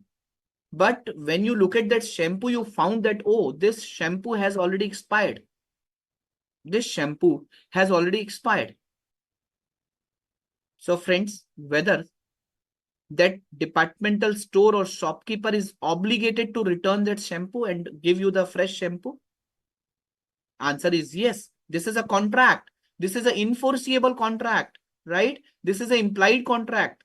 This is an oral contract where you and that departmental store has entered into a contract to supply the proper quality goods, and you need to pay the consideration. If anyone is breaching that, if anyone is in non-compliance, the other party can sue them. Okay? Is that clear? Second example, you went to buy a flat to the DLF. You went to the DLF office to buy a flat. So will it be an oral contract or will it be an implied contract? You have to buy a flat. Can it be an oral contract? Can it be implied contract? Answer is no. There will be a agreement to sell. There will be a builder-buyer agreement. So these kind of real estate agreement has to be properly backed by the written agreements. Okay. So it depends upon whether the contract is oral, contract could be written. It depends upon the kind of a business model of that business. Have you ever used a credit card? Have you ever used a credit card? Yeah. For example, in case of credit card, okay, let me tell you. So I have a HDFC Regalia card, right? So one day I got a call from HDFC Bank customer care, and that guy told me, hello, Mr. Alok. Yes. So thank you so much. You are holding a HDFC Bank Regalia credit card and we are offering you a personal loan of rupees 5 lakh. I said, okay. And he told that, sir, since you are our premium customer and we are offering you this 5 lakh rupee of loan at a very cheaper interest of rupees of let's say 7% per annum. The market interest is 10% per annum and you are getting at a 7% per annum. I told, okay. And I told, then he told me that, Mr. Alok, you have to follow some instruction. I will take you on IVR, on a recorded conversation. That IVR is kind of a robotic process or a computer process. The IVR will be asking you some question and you have to answer those on your mobile screen. Okay. So for example, that IVR will ask you what is your date of birth and you have to put your date of birth into DDMM format. The IVR will ask you, the IVR will give you, your residential address and he will ask you whether it is right or wrong. You have, if it is right, press 1. If it is wrong, press 2. So he is giving you a lot of instructions and you have to follow those instructions and you have to follow on the telephonic conversation itself. Once it will be done, the money will be transferred in your account and you have to pay an interest of 7% per annum. Friends, in this case, whether this will become a contract with the customer from the bank side, whether it will become a contract with the customer, answer is yes. Answer is yes. So a contract, even we have read this in Indian Contract Act, a contract could be oral, could be written, could be express, could be implied. Okay, it could be implied. And contract has to be enforceable if it carries a penalty. If it carries a penalty, if it binds two parties for performing that contract. Okay. For example, I have entered into a contract with the customer. So I am a service provider. I'm a tutor. Okay. And you all are my students. And I have told everyone that I'll teach you financial reporting subject and I will charge 10,000 rupees from each and every student. Okay. And I'm starting my batch from 28th September 2024. Okay. So many students came to me and they have enrolled with me. And I told them, there is no any charges for enrollment. You guys just need to file your name, your mobile number, and your NRO number or CRO number or SRO number, whatever it is, your CA registration number, right? I'll start the batch from 28th September and there are no any charges for enrollment. But if you will join at that point of time, you need to pay. Okay. Many students have enrolled with me 1 year back. So in the month of August, many student has completed the enrollment. Okay. When I started the batch, majority of the students have not turned up, have not turned up. Can I sue those students for not turning up, for not giving me the money? Can I sue those students? Answer is why? Because that contract was not an enforceable contract. That enrollment was free of cost. I have told them there was no any charges. If you will come, if you will join the first class, then only you need to pay the money. Since they have not joined the first class, they're not supposed to pay the money. So till the time the students who have not joined the first session, the contract will not become an enforceable contract. It will not carry any penalty. And hence, it will not be considered as a contract. And hence, the revenue will not be recognized till the time it will become an enforceable contract. Have you understood the concept of the contract, friends? Have you understood this? Okay. So, friends, as far as first step is concerned, identify the contract with the customer. Friends, generally, in 99% cases, of course, if something which is happening with the customer, it will be a contract. It will be a contract, right? So from the examination perspective, you guys are not required to hit your brain. 99% cases, it will be a contract with the customer, right? Just remember, there should be a consideration. There should be a binding agreement, binding clause. Just remember the basics, okay? It will always be a contract with the customer, but remember the basics. Standard says that the first step will be satisfied means there will be a contract with the customer if these conditions will be satisfied. Condition number 1, parties have approved the contract and are committed to perform. Means the contract is approved by the parties. If it is oral, it is agreed. If it is written, it is signed. Okay.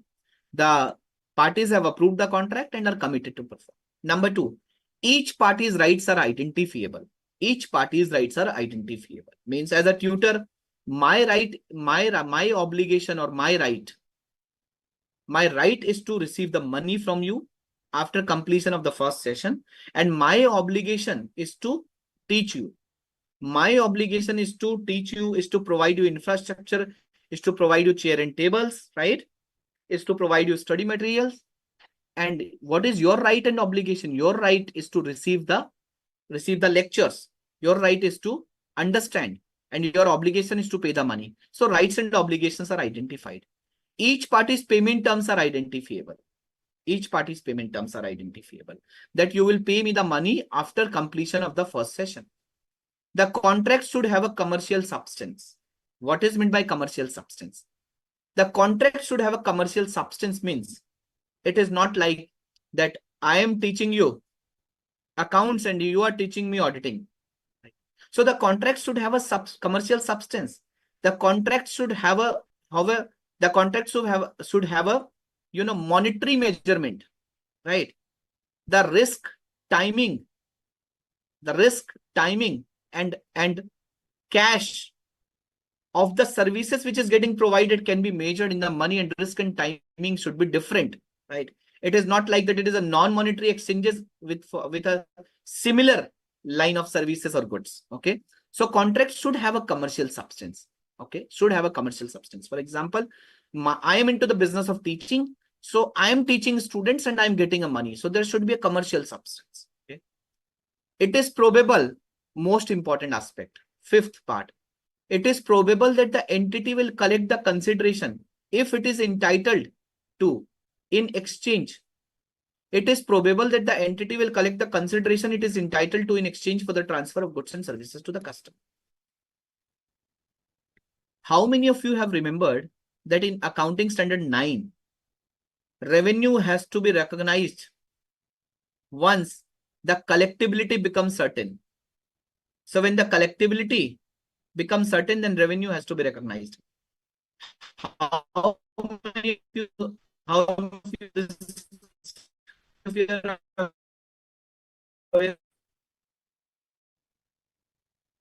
revenue needs to be measured, revenue needs to be recognized on the certainty of the collection.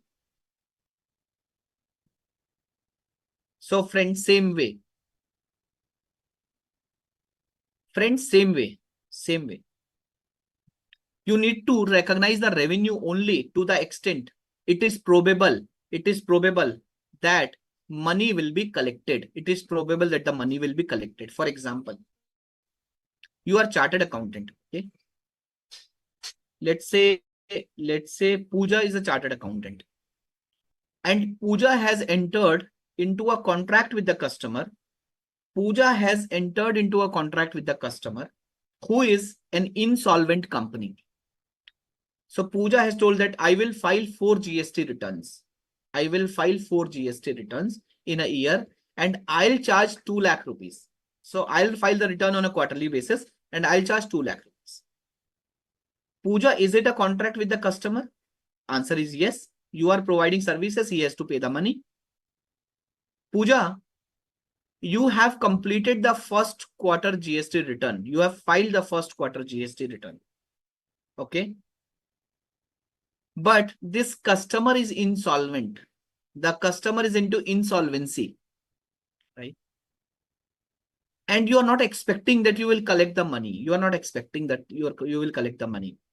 When you have given the services, you are not expecting as of now that you will collect the money. Will you recognize the revenue? Because it is not probable that you will collect the consideration. Answer is no. Friends, for the first step, one of the major condition is the entity has to recognize the revenue only to the extent it is certain that it is probable that the entity will collect the consideration. Second example, Pooja is expecting that I'll not receive 50,000, but I'll receive 20,000 rupees. Pooja expected, yes, since this customer is not in a good condition, so this customer will do the negotiation and this customer will not pay me more than 20,000 rupees. This is what Pooja is expecting. So friends, standard says that you will recognize the revenue only to the extent you are expecting that the money will be collected. Okay.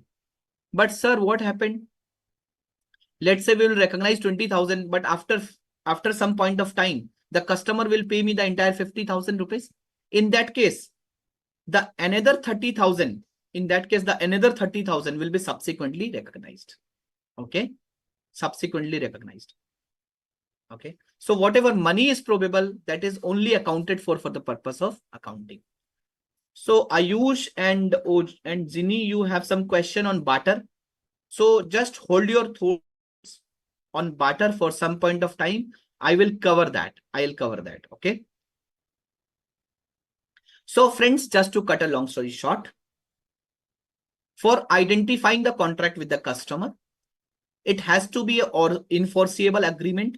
Okay. Which is binding agreement. A contract can be written, could be oral, right? A contract could be expressed, could be implied. Okay. And it will not be considered as a contract if both the parties can cancel without any penalty, right? It will not be considered as a binding. Okay. The conditions for step number 1, identify the contract with the customer, is parties must have approved and committed to perform. The parties' rights are identifiable. The payment terms are identifiable. The contract should have a commercial substance. It should not be free of cost. It should have a commercial substance. Okay. Or it should not be a barter of the same line of goods and services, similar goods and services. And revenue needs to be recognized only to the extent it is probable that the money will be received. Okay. If it is not probable that the money will be received, in that case, if it is not probable that the money will be received, in that case, the revenue will not be recognized to that extent because it will not meet the first step. It will not meet the criteria of identify the contract with the customer to the extent it is not probable that the money will be received. Okay. So friends, how the company will evaluate that whether it is probable that the company will collect the consideration? The company needs to check the intent and ability, both intent and ability, whether the promised consideration the company will pay or not. Intent and ability. First, intention to pay, and the second, ability to pay. And I'll take a real life example here. Friends, you have a customer, right? You have a customer. And the customer, whenever you sell the goods, every time the customer do some negotiation, and the customer pay you after 10 or 20% discount every time. For example, you are quoting 100 rupees, the customer will pay you 80 rupees. Now, again, you have sold some goods to that customer for 1000 rupees. Sold some goods to your customer. And it is on a credit basis. Generally, you provide the goods upfront, and then customer will come to you. Customer used to negotiate and customer will pay. The price is 1000 rupees. The customer is able to pay. But looking into the past precedent, you are aware that the customer intent is not to pay fully. You are aware that always the customer used to do some negotiation and he will pay me after 20% reduction. And you have paid and you have transferred the goods worth 1000 rupees. Friends, how much money you will recognize as a revenue when you are delivering the goods to the customer?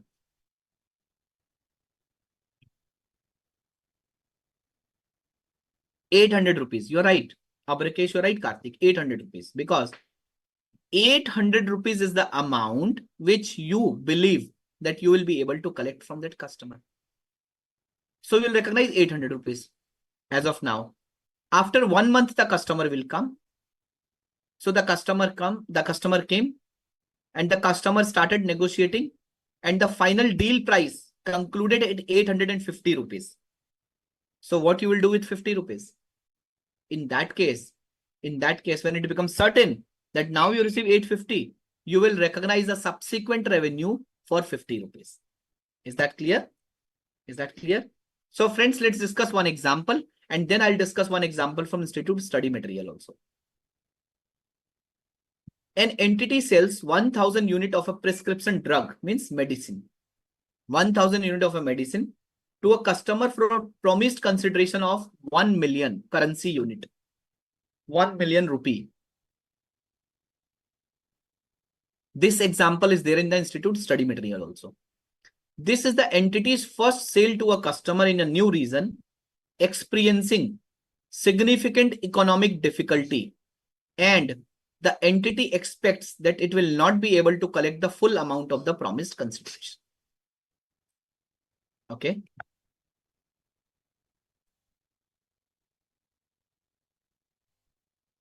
This is the entity's first sale to a customer in a new region, experiencing significant economic difficulty, and the entity expects that it will not be able to collect the full amount of promised consideration. The entity determined that it expects to provide a price concession and accept a lower amount of consideration from the customer. The entity expects that it will give the customer discount, and the entity will accept the lower consideration, and the entity expects to be entitled to 4 lakh rupees. Instead of 10 lakh rupees, the entity is expecting that this is the first sale to the customer, and this new region, in this new region, some economic difficulties are there, and the company is expecting that the company will receive 4 lakh rupees out of 10 lakh rupees. The entity considered the customer ability and intention to pay the estimated consideration and concluded that even though the region is experiencing economic difficulty, it is probable that the company will receive 4 lakh rupees from the customer. The company will receive 4 lakh rupees from the customer. Okay. Is that clear? Is that clear? So the company will not recognize the revenue of 10 lakh rupees. The company will recognize the revenue of 4 lakh rupees. Ayush is asking a question, sir. Let's say the transaction happened in the month of March and we recorded 800. Then in April, we received 850. Is this an adjusting event? And do we need to change the revenue of FY 2001. Oh, FY first year. So Ayush, if this adjustment, this negotiation concluded before approval of the financial statement, it will be considered as an adjusting event. Okay, it will be considered as an adjusting event. But if it will not get concluded before approval of the financial statement, let's say the financial statement got approved on 30th April 2024. The transaction happened in March 2024, right? And the negotiation closed in May 2024. In that case, 800 will be recorded as a revenue, and subsequently 50, whatever we have received in the month of May. So it will be recognized in the month of May. But if the negotiation was closed in the month of April itself, before approval of the financial statement, in that case, the revenue has to be recognized as 850, not 800, right? Because this will be considered as an adjusting event. The evidence of condition was lying on the reporting date because the company has sold the goods to the customer and the company was aware that the negotiation will happen, the money will be finalized subsequently. As per the past trend and as per the intent and ability, the company has evaluated the best estimate and the company has recognized the revenue of 800 rupees, right? So once the negotiation will be closed, it will be taken into consideration. If before approval of the financial statement, then it will be considered as an adjusting event. Okay. Is that clear? Friends, now I'm discussing the first question from Institute Study Material. First question from Institute Study Material. Okay. Students, do you have any doubt, any question who have joined this session through offline portal, who have joined this session on YouTube?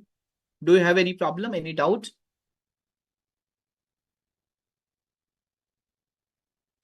Ginny, I'll answer your question in some time. Okay. New Way Limited decide to enter a new market that is currently experiencing economic difficulty and expect that in future the economy will improve, right?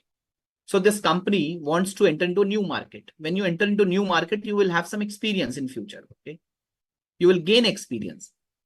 So New Way Limited decide to enter a new market which is currently experiencing economic difficulty and expect that in future the economy will improve. Okay. New Way Limited enters into an arrangement with a customer in the new region for networking products for promised consideration of rupees 12,50,000. Okay. At contract inception, New Way Limited expect that it may not be able to collect the full amount from the customer. Determine how New Way Limited will recognize its transaction. So out of 12,50,000, the company, since it's a new market, the company expect that it will not be able to collect the full amount. The company, let's say, expect that it will be able to collect only 10 lakh rupees out of 12,50,000 rupees, which is the best estimate of this company. Guys, tell me how this transaction is going to be recognized.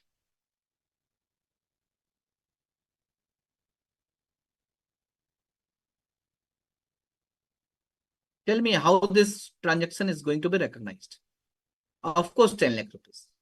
10 lakh rupees, right? So the company has to recognize this transaction as a 10 lakh rupees. The company will recognize only to the extent where the company is probable to collect the consideration, right? The company, there are more than 50% chances the company expects that I'll receive this amount of consideration. Okay. You are right, Pooja.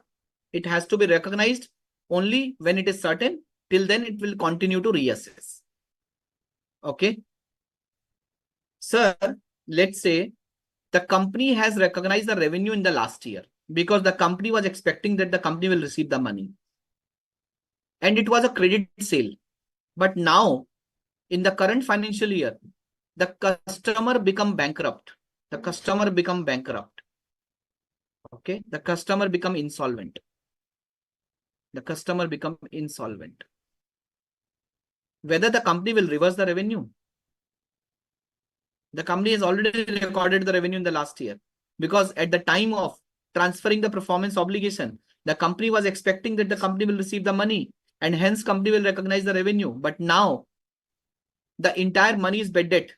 The company will not be able to receive any money. So friends, now it will be written off as a bad debt, right? Revenue is not going to be reversed. Rather, bad debt will be written off. Okay. It will be an expense. Correct. So friends, for recognizing any revenue, for meeting the contract with the customer, contract term is very important, right? So entity should consider termination clause when assessing the contract term, right? For example, let's say you have joined a club.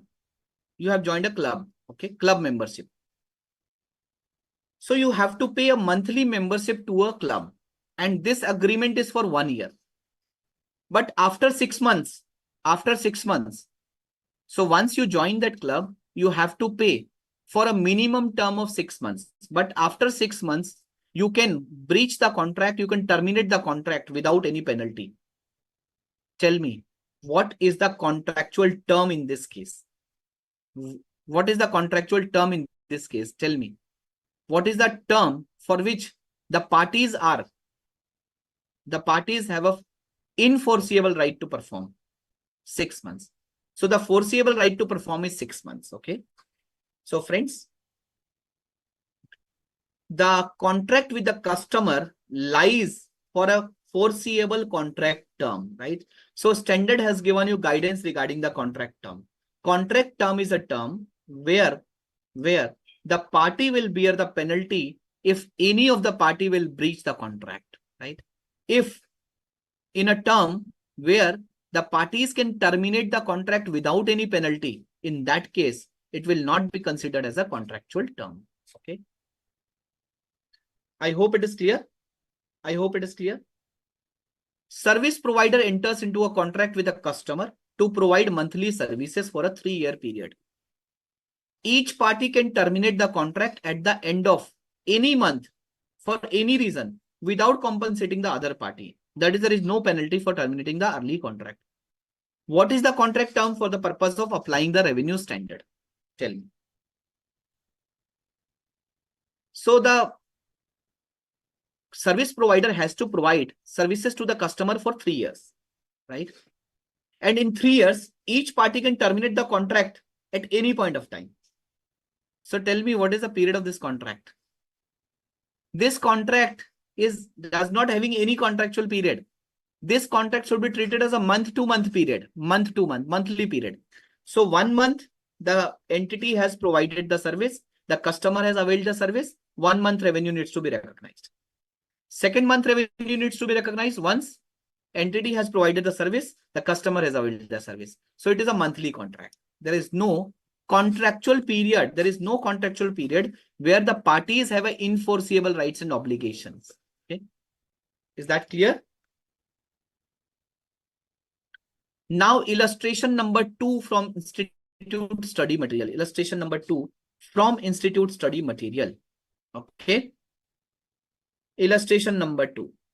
Friends, a gymnasium enters into a contract with a new member to provide access to its gym for a 12-month period at 4,500 rupees per month.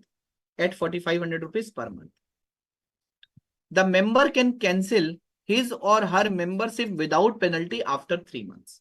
Specify the contract term. Tell me, what is the contract term? Tell me, what is the contract term?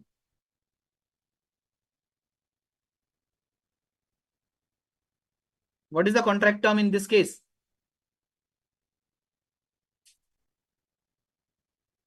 What is the contract term in this case?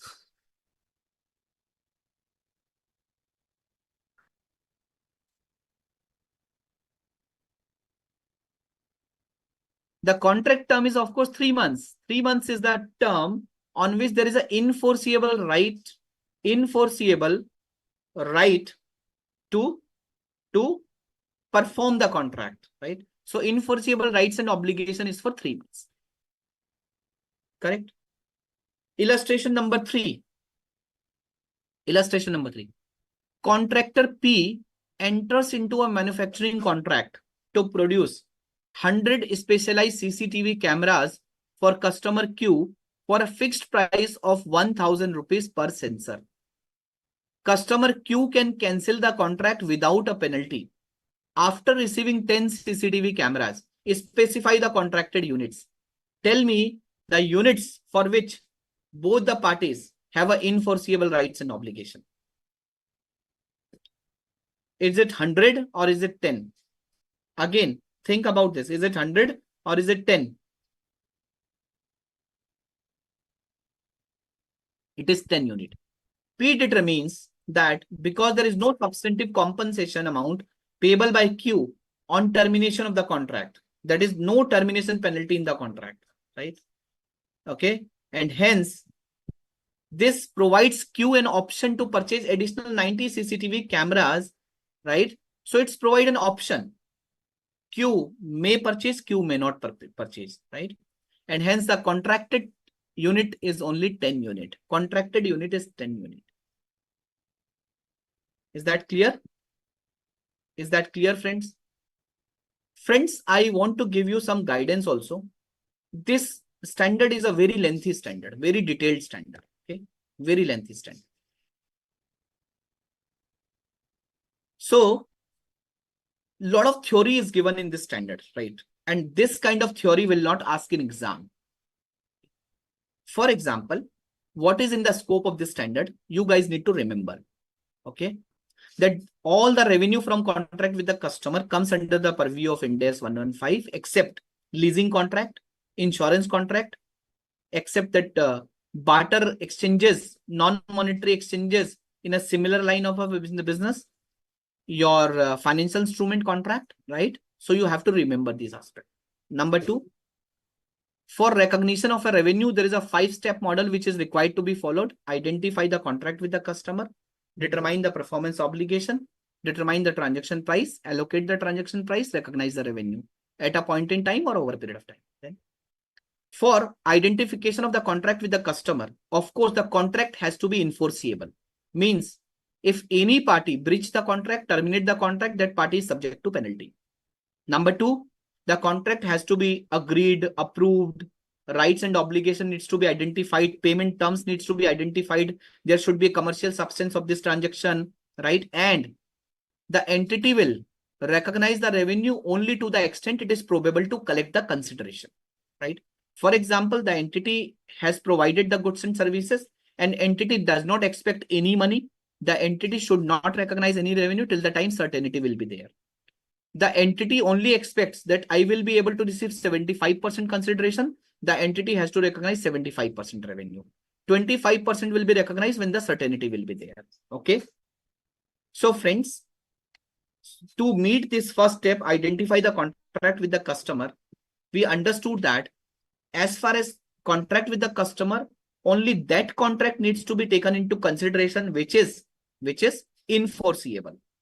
Like for a contract term, doesn't matter if the contract is for 5-year period, but if the customer or the company both can walk out from the contract at any point of time without any penalty, there is zero contract term. It is a monthly contract, zero contract term, right? Likewise for contract units, right? So a company has produces some unit, okay, but the contractual unit is 10 only in this case, okay. So in that case, the contract revenue from the contract with the customer, the committed units are only the 10 units, not the 100 units, okay. The revenue for the remaining units will be recognized once the remaining unit will be purchased by the customer, okay. Sir, what happened if this P has produced 100 units, but the customer has only purchased 10 units, and after that the customer has terminated the contract? In that case, it will be a P's loss. Either P can sell these goods to the other customer, or P will bear the losses for the next 90 units. Is that clear? Is that clear, friends?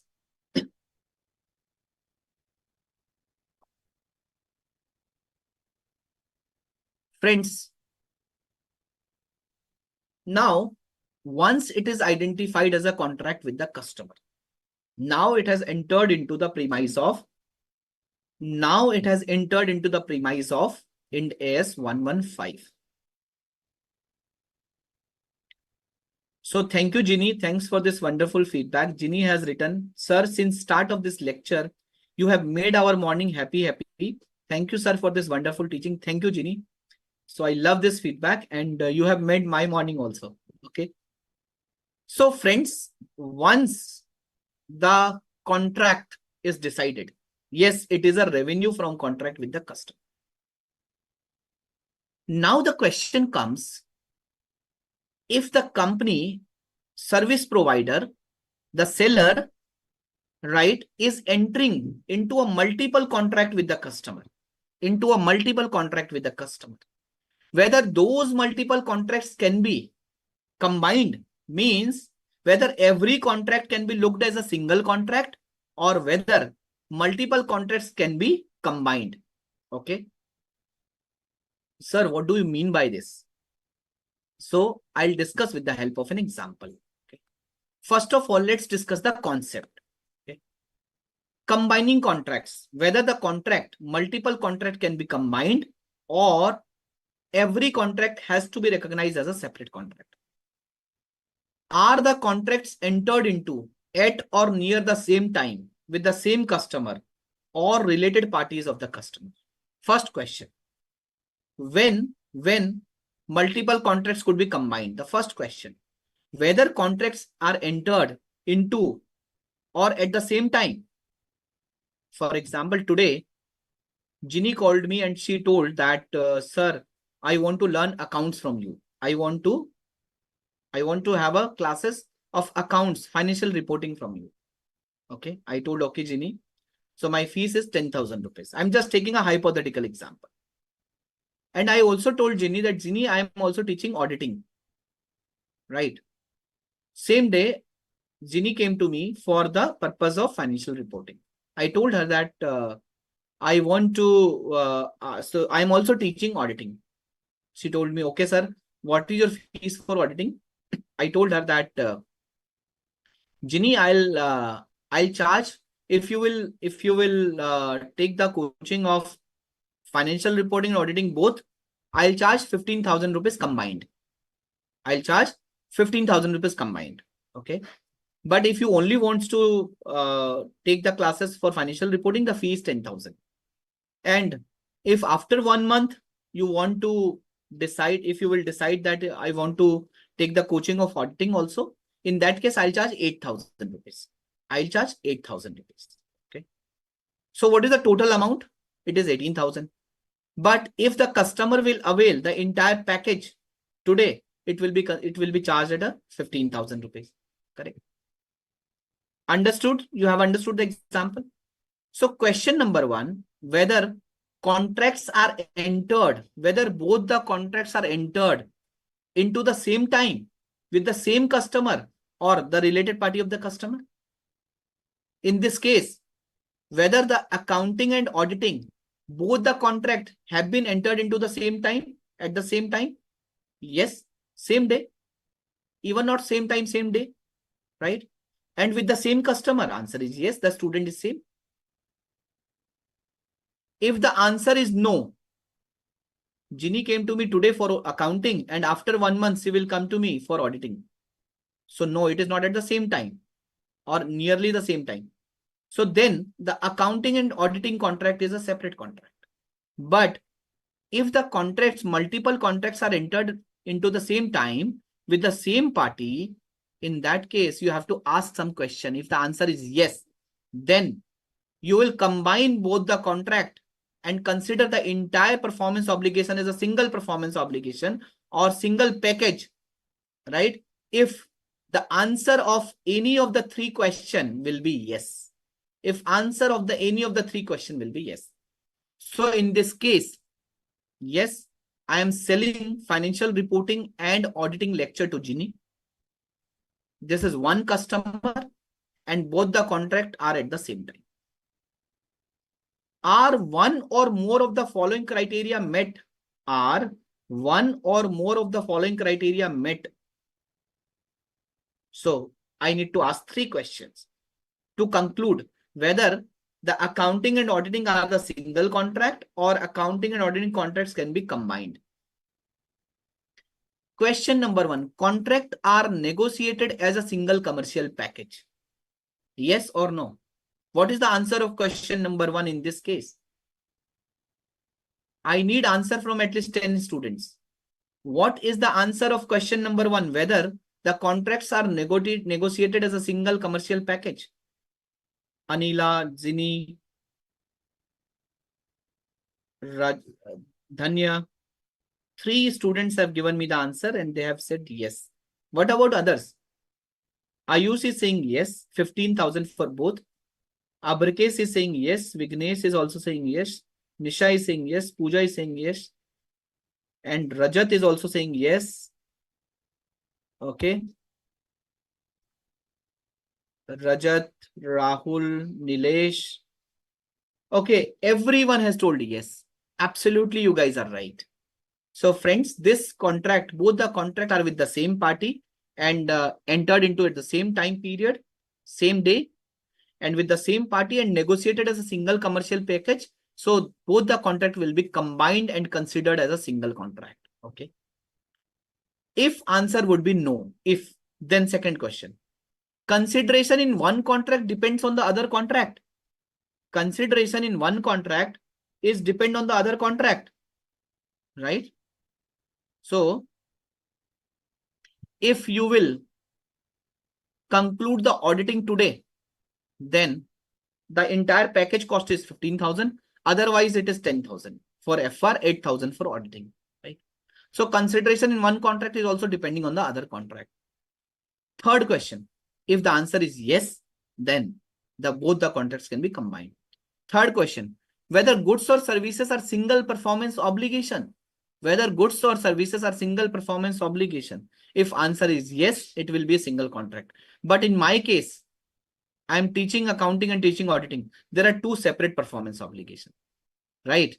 In my case, the answer to question number 1 and 2 is yes, but the answer to question number 3 is no. I have two performance obligations, teaching accounts and teaching auditing, right? Two separate subjects, two separate performance obligations, right? But for question number 1 and 2, it is yes. Tell me, in that case, that 15,000 rupees contracts can be combined or it cannot be combined, or both the contract will be considered as a separate contract. Both the contract will be combined. Both the contract will be account for together as a single contract, but the performance obligation will be two, accounting and auditing. Is that clear? Is that clear, dear friends? Is that clear? Coming to illustration number 4. Please read this illustration. First, you read this illustration, then I'll discuss this illustration. You are right, Abrikes, at least one of the condition needs to be fulfilled. So, my dear students, please write down the concept. What is the concept? Two or more contracts can be combined if the contracts are entered into the same time with the same customer. Okay. And one of the three questions, one of the three conditions should be satisfied. Condition number 1, contracts are negotiated as a single commercial package. Condition number 2, consideration in one contract depend on the other contract. Since you have given higher price in the first contract, now I am giving you the lower price for the second contract. Number 3, the goods and services should be a single performance obligation. So if any one of these three conditions will be satisfied, then the multiple contracts can be combined and considered as a single contract.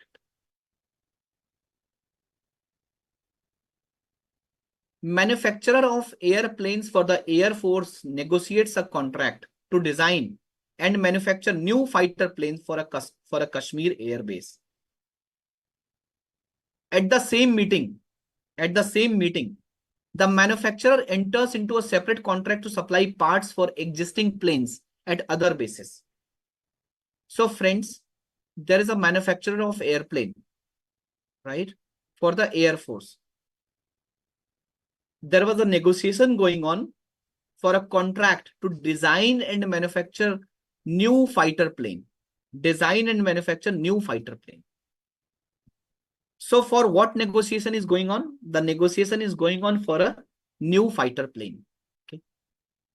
And at the same meeting, at the same meeting, the manufacturer enters into a separate contract to supply the parts for the existing planes at other bases. Supply the parts for existing plane at other bases, at other stations. Right. So the first contract which was getting discussed is for sale of fighter plane. The second contract which was discussed in the same meeting, okay, is supplying the parts, for other station, other location, right? Now let's go one by one. My question is whether both the contracts would be combined. First question I'll ask. Whether both the contracts are entered at the same time with the same party.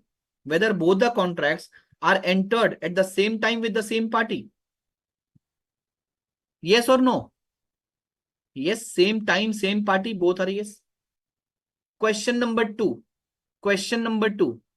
Whether the entire package is negotiated as a single commercial package. The question is silent, and probably the answer is no. Why? Probably the answer is no. Why? Because one is for the sale of fighter plane. The second is for supply of parts for the other planes, existing planes, right? And it is not written in the question. The scope is different, and it is not written in the question. We will not assume. If it is not written, we will not assume that it is negotiated as a single commercial package. So for the first condition, answer is no. Condition number two. Whether the consideration in one contract, the fighter plane, depends on the consideration of other contract, the supply of parts. Answer is no, it is not dependent. Question number three. Whether both the obligation, whether the performance obligations are separate or the performance obligation is single. Whether goods or services are single performance obligation. Whether goods or services are the single performance obligation. Answer is no, it's a different performance obligation. The fighter planes are different and the supply of part is different. The supply of part is for the existing plane and these fighter plane are the new planes. Okay. So for both the three questions, the answer is no. Friends, whether this contract can be combined or this contract will be treated as a separate contract.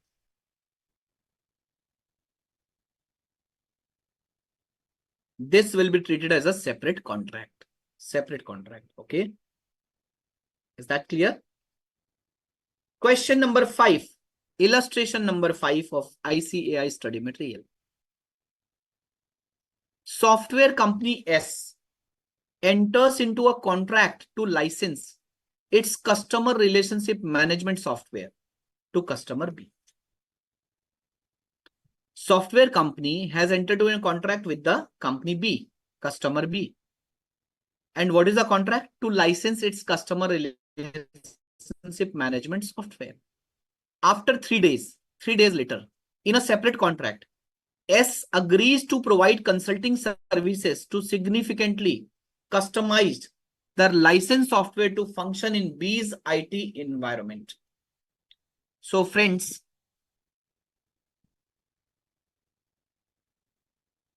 in the first contract, there was a contract to license the customer relationship management software. In the second contract with the same party, after 3 days, the company agrees to provide the consultancy services to customize this software so that this software can work on the customer IT environment. Right? The customer is not able to use the software. Until and unless the customization services are complete. The customer is not able to use the services until and unless the customization services are complete. Right? Friends, while in the next step, we will discuss this performance obligation concept in detail. Right? So with the help of the helicopter view, we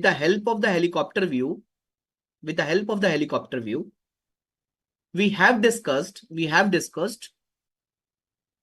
the 5-step model, right? It was a fundamental explanation. It was for the sake of a fundamental clarity, right? Now, friends, for the purpose of performance obligation, we will discuss this in detail, that what are the underlying principle to consider it is a one performance obligation or it is a two performance obligation or multiple performance obligation. But the point is, if this customer has licensed the software and the customer will not provide any consultancy, and it is written in the question, till the time the customization will not happen, the company will not be able to use the software. The company will not be able to use the software, right? So whether this will be a one performance obligation or two performance obligation. So friends, when we will read the performance obligation, we will be understanding that the performance obligation will be considered as a single performance obligation if whatever goods or services the company is delivering, the customer will not be able to use at its own or with the help of the other available resources. If the customer will not be able to use, it will be considered as a single performance obligation. In this case, till the time this customization will not happen, the company will not able to use the software. So it will be considered as a single performance obligation, not the multiple performance obligation, right? So hence, this contract can be combined because why? Because they were entered into at nearly the same time with the same customer, and the goods or services in the contract are the single performance obligation. Ayush, you have some question. Ayush, please write your question again.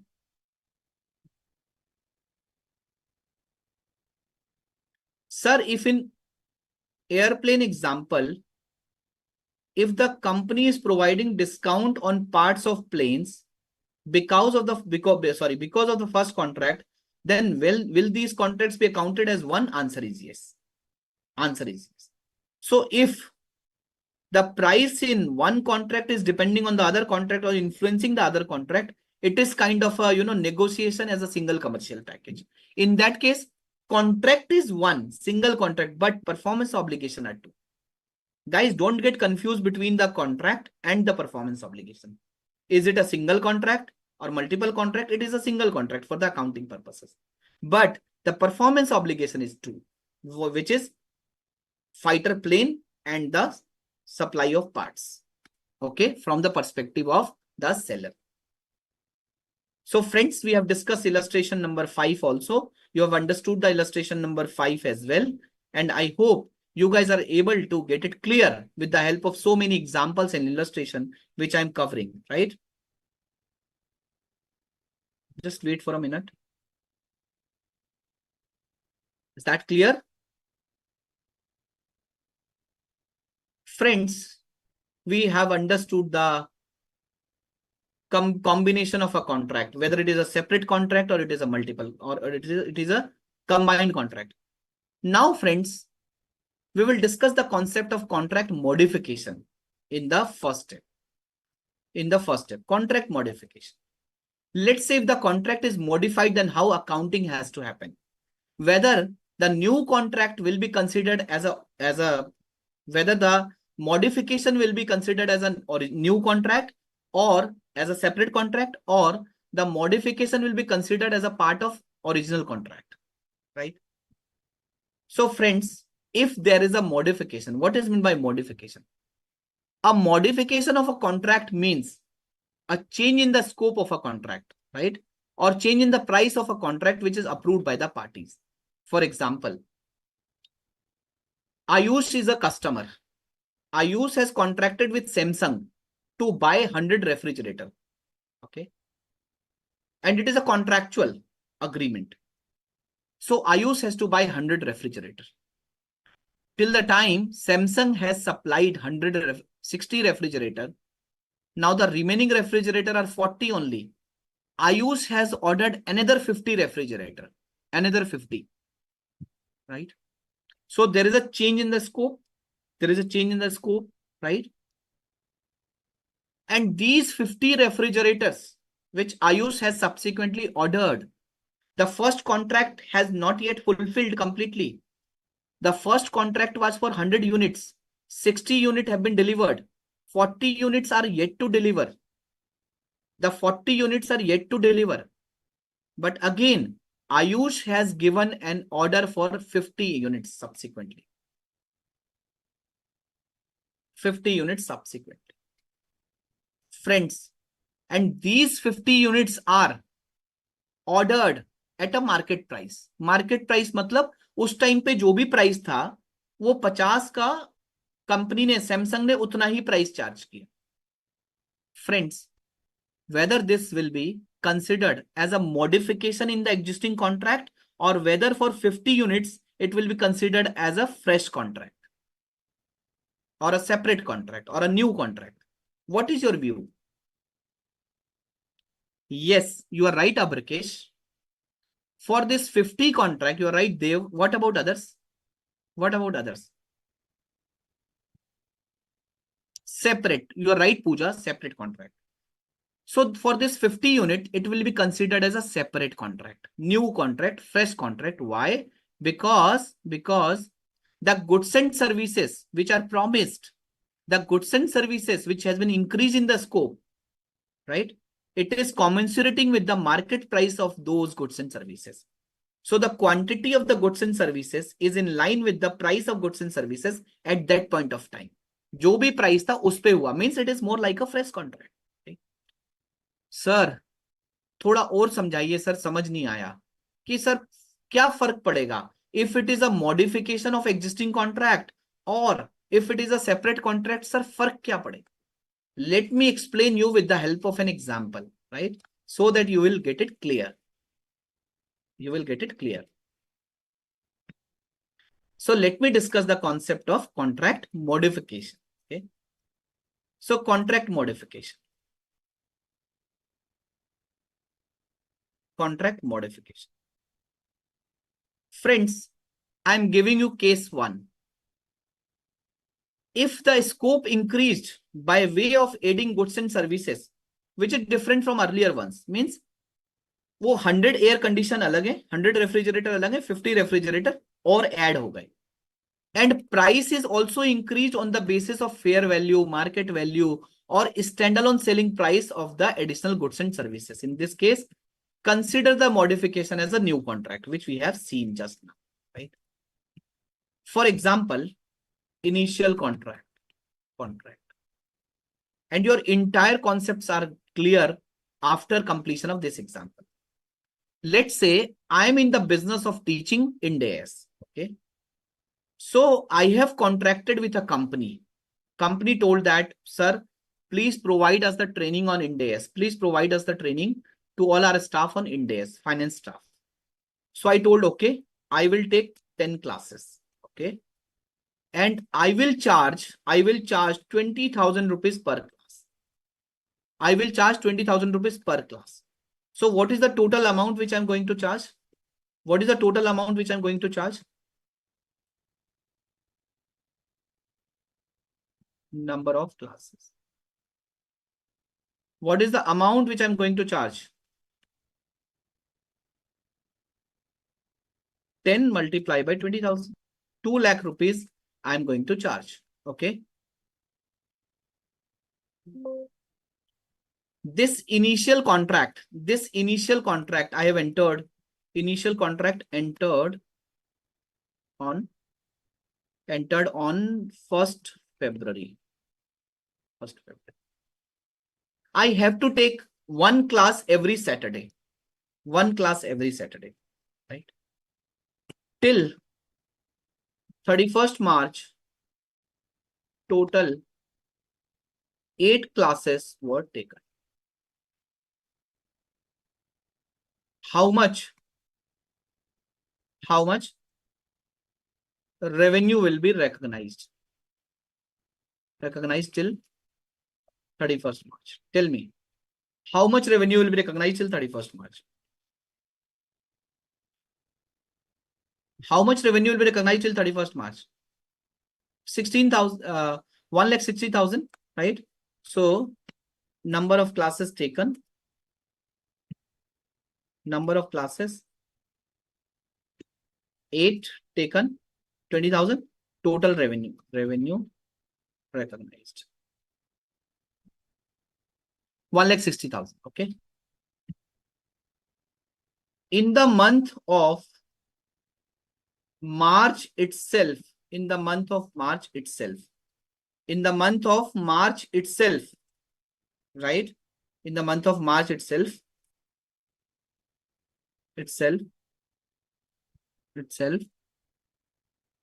after delivery of 8 classes, the company wants to have 5 more sessions, 5 more classes. The company wants to have 5 more classes.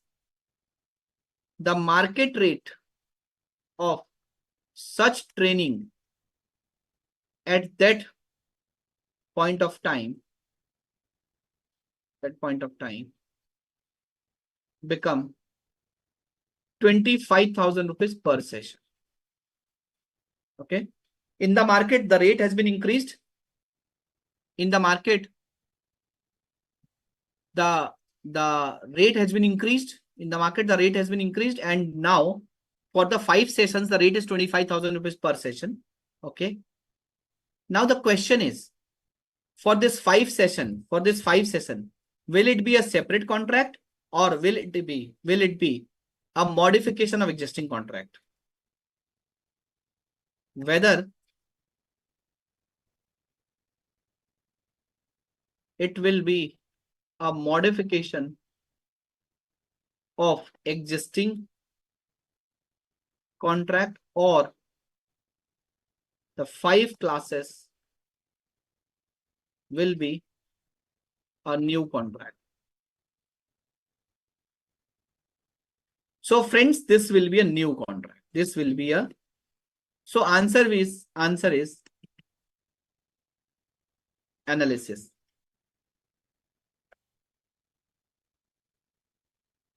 This will be considered as a new contract because the additional goods and services are sold at the market price of the increase, at the market price for the additional scope. So what is my new contract? What is my new contract? My new contract will be new contract. My new contract will be for how much classes? My new contract is for 5 classes, 25,000 rupees, 1,25,000, right? Is that clear? Sir, ये तो clear हो गया. Sir, but when it will be considered as a modification of existing contract, okay? और इसमें जैसे जो 8 classes हुई उसका आप अकाउंटिंग एंट्री क्या पास करेंगे? What will be the accounting entry? Debtors account debit to revenue credit. Okay, how much? 1,60,000 on 31st March. Okay. Sir, if the new classes have been given at 20,000 rupees, for example, the market price is still 20,000 rupees, then the market price still 20,000 rupees, then again it will be considered as a new contract. Okay, it will be considered as a new contract. Sir, but market price is 25,000 rupees, but since the company is saying, okay, so let me discuss the case number 2, modification. So Anila, the balance 2 class will be at 20,000 rupees itself, okay, because the initial contract is for 10 classes. So there are 2 separate contracts. For 10 session, 20,000 rupees each session. For 5 session, 25,000 rupees each session. You must have heard, na? When you went to visit the doctor, you have asked, what is your fees, doctor? You have paid 800 rupees. The doctor told, my fees has been increased. Now it is 1,000 rupees. Have you ever faced such situation? You went to a teacher. You asked that I want to take a tuition from you. I know that your fees is 3,000 rupees. The teacher told. My fees was 3,000 rupees. Now it become 3,500 rupees. Okay. Yeah. So Mamta, what I'm saying, first of all, you guys need to understand that we are discussing the concept where when the first contract is running, the first contract is running, the first contract is going on, the customer has entered into the second contract also. The customer has changed the scope of the contract. The first contract was not completed, it was running. And within that first contract, the customer has changed the scope. Now the question is, if customer has changed the scope, whether it will be treated as a modification in the existing contract or whether the change in scope will be treated as a new contract. नया contract होगा तो क्या मतलब है? इसका मतलब पुराना contract as it is चलता रहेगा, नया कॉन्ट्रैक्ट भी एक नया कॉन्ट्रैक्ट और आ जाएगा, right? So friends, in this case, the initial contract was to deliver 10 classes at the rate of 20,000 rupees each, right? So till the time the company has delivered 8 classes, the customer wants 5 more classes, means 10 plus 5, not 8 plus 5, 10 plus 5, right? So the total classes, so let me clarify here. The total sessions becomes 15 now. I hope it is clear now. I think you guys have been confused. 8 plus 5, 13, right? So it is not 8 plus 5, 13. The first contract is 10. The second contract is 10. The second contract is 5. So total classes are 15 classes. So the first 10 classes will be at 20,000 rupees because this contract was agreed earlier. And now the fresh contract will be recognized at 25,000 rupees per class. Any doubt on this question? Any doubt? Shall I go ahead? So Anila, just hold for a minute. Let me complete the second part also. Okay, now case 2. The scope has been increased, but the price has not been increased at a market value. The scope has been increased, but the price has not been increased at market value, right? So friends, the second case, the scope has been increased, but the price has not been increased at market value. Consider this modification as a revision in the contract, as a modification in the existing contract. Revision in the contract, modification in the existing contract. Sir, what does it mean? इसका क्या मतलब है sir? समझ नहीं आया. Not to worry. Friends, what happened? The initial contract was for 10 classes, right? The company told that I'll give you 10 classes, okay? And the price is 20,000 rupees per class. So when 8 classes got delivered, okay? The company wants to have 5 more sessions. The market rate of training is 25,000. But the customer is saying that, you know, we have hired you as a full-time trainer and I'll give you a lot of trainings because we are a big group. We will give you a lot of trainings. The only request is you have to give me some discount, right? Don't think that I am giving you 5 lecture. I have given you 10 lecture also. So the total business I have given you for 15 lectures. See the entire contract as one contract. The customer is telling the company. Customer is telling the service provider. So I'll not pay you 25,000 rupees for subsequent session. I'll pay you 18,000 rupees only. I'll pay you 18,000 rupees only for the subsequent sessions, right? Don't look from the perspective of 5 sessions. Look from the perspective of 15 sessions. Are you getting me? So the market price at the time when these 5 sessions are negotiated, the market price has been increased. It is 25,000, but the customer has negotiated at 18,000 for the subsequent sessions. right? So the additional scope, the increased goods and services are not at a market price. It is not at a market price. The price, the consideration has been increased, but not in line with the scope which has been increased. Are you getting me? So in this case, how this revenue is going to be recognized? So let me tell you. In the month of March itself, after delivery of 8 classes, the company wants to have 5 more sessions. The market rate of such training at that point of time, the market rate of such training at the point of time become 25,000 per session, but the customer has negotiated at 18,000 rupees for the subsequent sessions. Okay. Considering the total number of trainings or sessions. The total sessions are 15. Friends, have you understood the question or not? Please tell me. Have you understood the question? Yes or no? Have you understood or you haven't understood? Yes. So in this case, tell me, in this case, whether I should recognize the revenue for 8 classes at the rate of 20,000 itself, or I should do some calculations.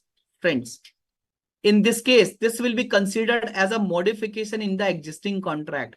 This will be considered as a modification in the existing contract. So analysis. Since the additional goods and services are not negotiated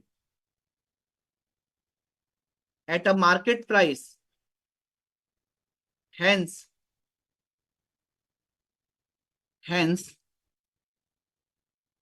the 5 sessions will not be considered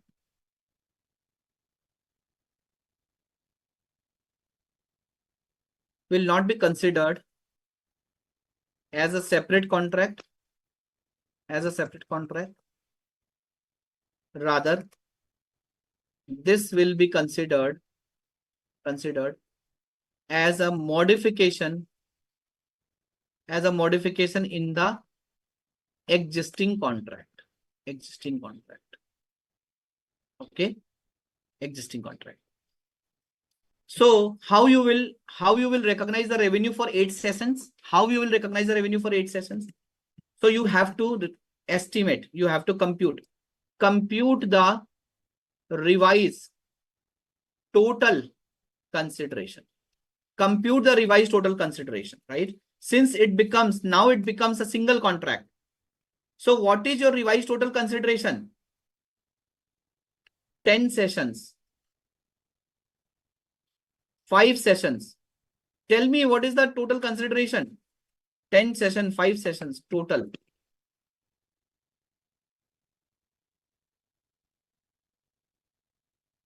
Ten multiplied by 20,000. And this is 5 multiplied by how much? 5 multiplied by 18,000. What is my total? 2,90,000. What is my rate, revised rate per session? What is my revised rate per session? 2,90,000 divided by 15. 19,333 rupees. 19,333 rupees. 19,333 rupees. Friends, now recognition of revenue in the first year for 8 classes. How much? 8 classes के लिए कितना होगा? 8 multiplied by 19,333. What is the amount? 1,54,667. But if this would have happened on a market price, then what would have been the revenue which has been recognized? Case 1 में क्या था? Case 1 में the revenue which was recognized was how much? The revenue recognition was 1,60,000. 1,60,000. But in case 2, the revenue recognition is how much? 154,667. Why? Because it is not a separate contract. It is not a separate contract. It is a revision in the existing contract. It is a revision in the existing contract. Okay. It is a revision in the existing contract. Is that clear? Have you guys understood or you haven't understood? Please tell me.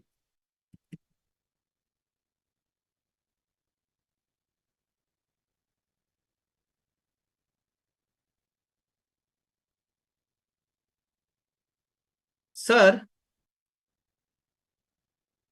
now let's elaborate this case to example. Let's elaborate this case to example. Okay.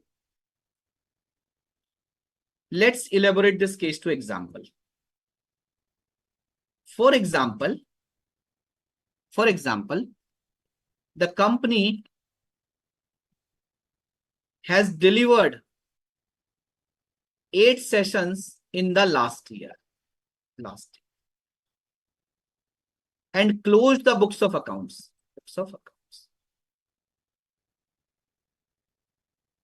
In the current year, 2 sessions are still pending. Okay. 2 sessions still pending. So the customer approached the company for 5 more sessions at a negotiated price of 18,000 per session for the additional scope. Suggest what revenue needs to be recognized in the last year and in the current year. Assuming the remaining 2 sessions and 5 additional sessions are completed in the current year. Tell me what is the revenue which was recognized last year. 8 sessions were delivered at the rate of 20,000 and nothing was clear. At that time, customer has not approached, right? So revenue recognized in the last year. What is my revenue recognition in the last year? Tell me. Nothing was clear. Nothing was clear in the last year. So what was my revenue recognition in the last year? As simple as that. 8 classes have been completed. 8 classes have been completed and the revenue was recognized for 8 classes. I hope it is clear for everyone. Yes, simple. But in the current year, revenue recognized in the current year, this negotiation was happened. So now, since the additional goods and services are not negotiated at a market price, right? Hence, 5 sessions will not be considered as a separate contract. Rather, this will be considered as a modification in the contract, and we need to compute the revised total consideration, revised rate per session, right? So now I have to recognize revenue in the current year. Okay. So what is my total revenue for entire 15 sessions? Tell me, what is my total revenue for entire 15 sessions? Which is 2,90,000. Revenue already recognized in the last year. How much revenue is recognized in the last year? 1,60,000. Current year revenue.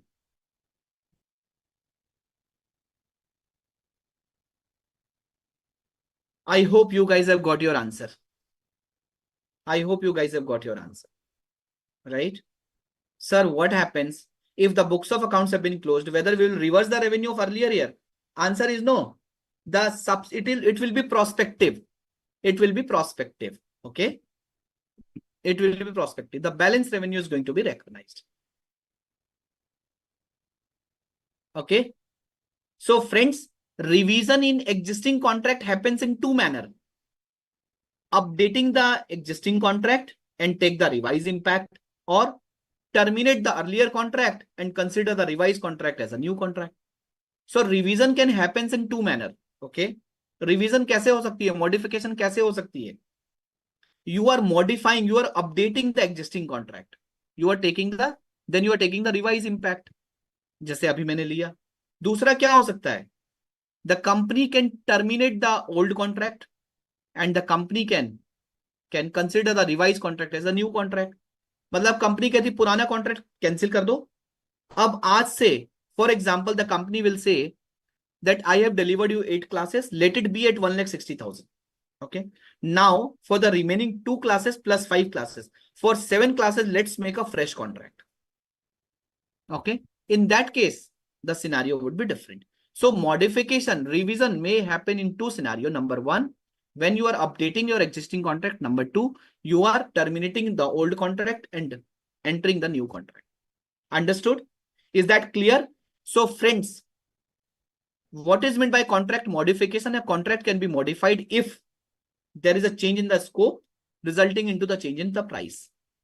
If the price is commensurating to the change in scope, in that case, it will be considered as a new contract. But if the price is not in line with the change in scope, it will be considered as a negotiation in the existing contract, right? I hope it is clear to all of you, friends. I hope it is clear to all of you. Yes or no? Yes or no, please tell me. Is that clear in mind or clear from mind?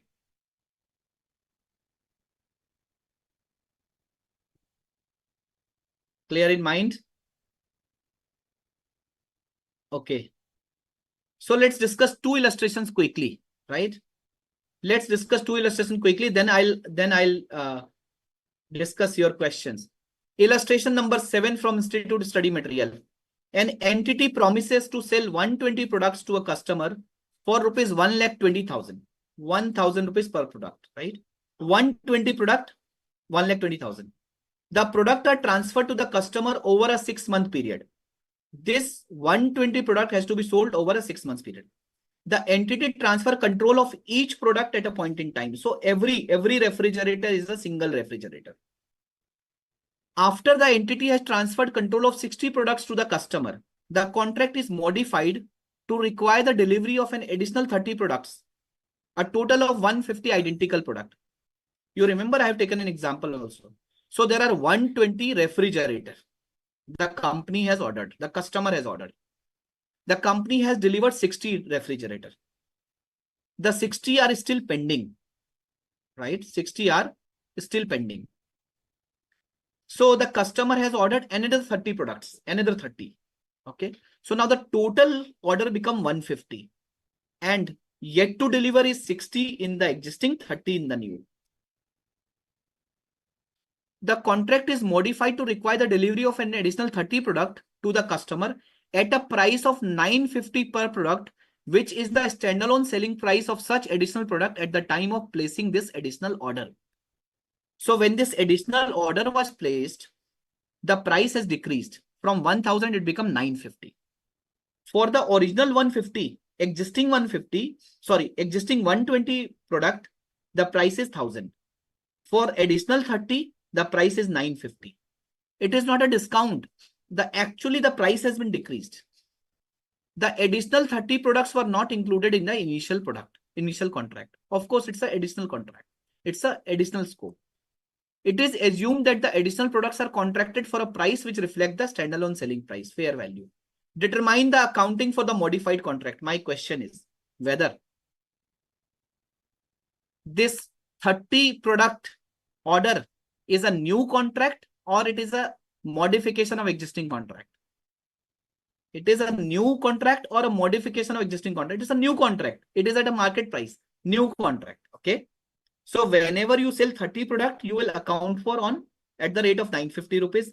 Till the time you will deliver this entire 120 product, you have to account for at 1000 rupees per product. Okay.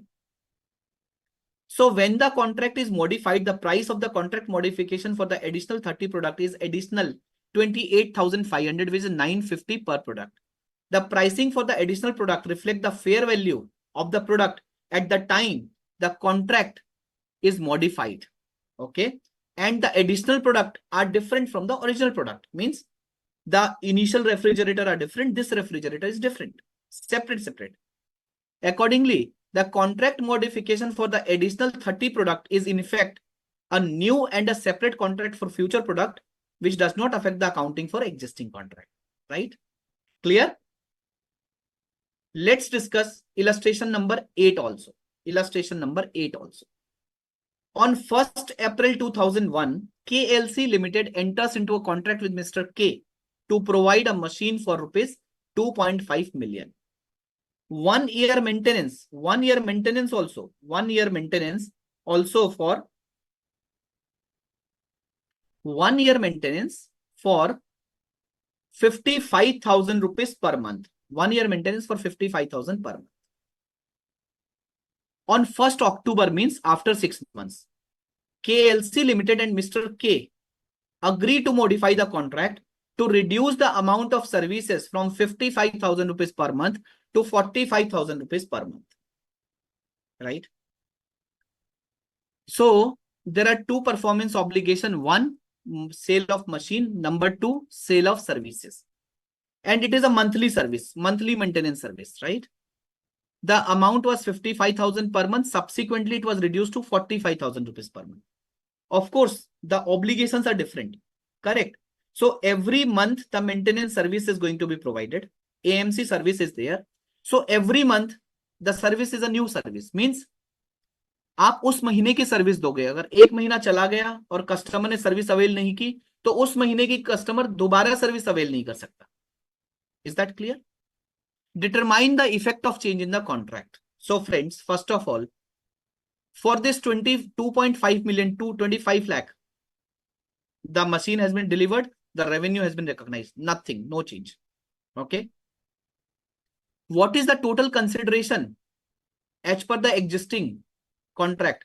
55,000 multiplied by 12. How much? What is the amount? 55,000 multiplied by 12. The contract, the total contract is for 55,000 multiplied by 12, right? Per month, 6,60,000. Okay. But after 6 months, the company has negotiated and modified the contract to reduce the amount of service from 55,000 per month to 45,000 per month. Okay. So what is the first 6 months amount? What is the amount for first 6 months? 55,000 multiplied by 6. How much? 3,30,000. What is the amount for remaining 6 months? 45,000 multiplied by 6. What is the amount for remaining 6 months? 2,70,000. 2,70,000, right? This is 2,70,000. So friends, this 2,70,000, how it will be treated? How it will be treated? So friends, the next 6 months of service are different from the service provided in the first 6 months before modification in the contract, right? So therefore, the KLC will account for the contract modification as if it was a termination of the existing contract and the creation of a new contract, right?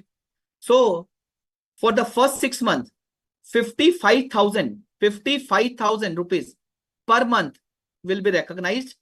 And after 6 months, every month 45,000 will be recognized. It will be treated as a modification of the existing contract.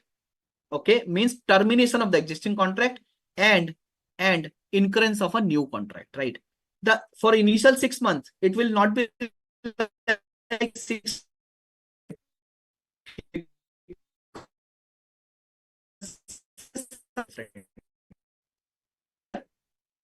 Here, yeah. So for the remaining months, 45,000. For the initial months, 55,000. Because the services are different. Okay, is that clear? Friends, now it's 10:20 now, and let me open the floor for the questions. Please ask the question. If you have any question, would be happy to answer. Please raise your question. So, Abrikesh, I'm unmuting you. Please ask your question. Sir, my question is regarding the modification. As you have given the example of 8 classes and then thereafter 5 classes. In case of a combining of the contract, there was a condition that it should be made with the same customer and at the same time or near the same time. Now, in the example you have given for classes, the time period was 1 month because you started the classes on 1st February and the additional 5 classes requests received at in the month of March. So, for this modification, that condition should not be considered. So, Abrikesh, you are right. Whether these two contracts are a separate contract or the two contracts can be combined. So, let me ask in a different manner. Yes, this is with the same party and nearly at the same time within 1 month, for example. Okay. Now, you have to ask 3 questions. Question number 1, what was the first question? Whether this entire package has been negotiated as a single commercial package? Answer is no. Yes or no? Because the new sessions, the 5 classes are at a market rate. Correct? Abrikesh, are you there?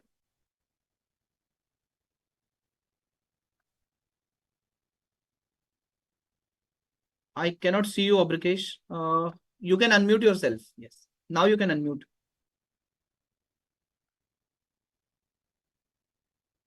Can you please unmute yourself? Yes, sir.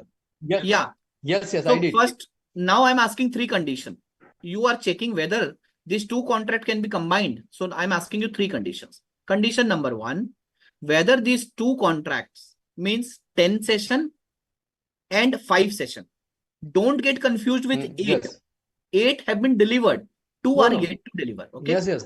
So these are the 2 contracts, but whether this has been negotiated as a single commercial package. Second case में negotiation था. Second case में there was a negotiation. Yes. But in the first case, yes, there was no any negotiation. No. Okay. Yes, agreed. So answer is no. Question number 2. Yes. Whether the consideration in the another contract depends on the first contract. Answer is no, because market price yes. पे है ना. No. Second one. Sorry, it's a market price. Yes. So it's not dependent. It is not dependent. Third, whether goods and services which are delivered, is it a single performance obligation or a multiple performance obligation? For looking at performance obligation, when I'll discuss tomorrow that what is meant by performance obligation, the goods and services provided to the entities should be different. The goods and services provided should be different. So 10 sessions are different, 5 sessions are different. 5 training is on the different topic, 10 training is on the different topic, 10 classes on different topic. So these goods and services are different. It is not single performance obligation, right? So for all these 3 condition, answer is no. So whether it will be a combination of a contract or it will be a new contract, separate contract. So that is what it has been done. So if it is a separate contract, your existing contract will not be modified. But sir, if it is a combined contract, then so if it is one contract, performance obligation could be different. तभी तो आप revenue भी तो performance obligation के हिसाब से over the time recognise कर रहे हो ना, ओवर द टाइम जितनी क्लासेस कंप्लीट हो रही हैं, right? So performance obligation could be different, but in the second case your contract is a single contract. It is a modification of existing contract. That is why since it is negotiated as a single commercial package, the revenue, the consideration is depending on the first contract, and that is why the entire contract has been seen as a single contract, combined the contract, and hence the revenue has been accordingly recognized. No, that's true, sir. That I understood. I mean, the pricing, recognizing of the amount. What I am asking is the initial, when the offer comes, that was a 1 month. So should we consider it as a near to same period? That's what I am asking. Yes. So you can say that yes, it is nearly at the same time period. So you have to check whether this contract can be combined or not. But for the combination of contracts, you need to ask 3 questions. There is no confusion, sir. Okay. This is just because of timing. Sure. No problem. You can you can consider this as a nearly the same time. No problem at all. Okay. Any question? One more question regarding the exclusion. Yes, sir. Me. Sorry. One more question regarding the exclusion from the 115. There are 4 or 5 terms have been given. Lease holding, then another one, and thereafter, when two persons exchanges the goods or services in just personal manner, then it should be excluded from the purview of 115. Now there it has been mentioned that for satisfying the or taking care of either of parties customers. Now suppose A and B, they are two traders. It's just happen in case of a chemist.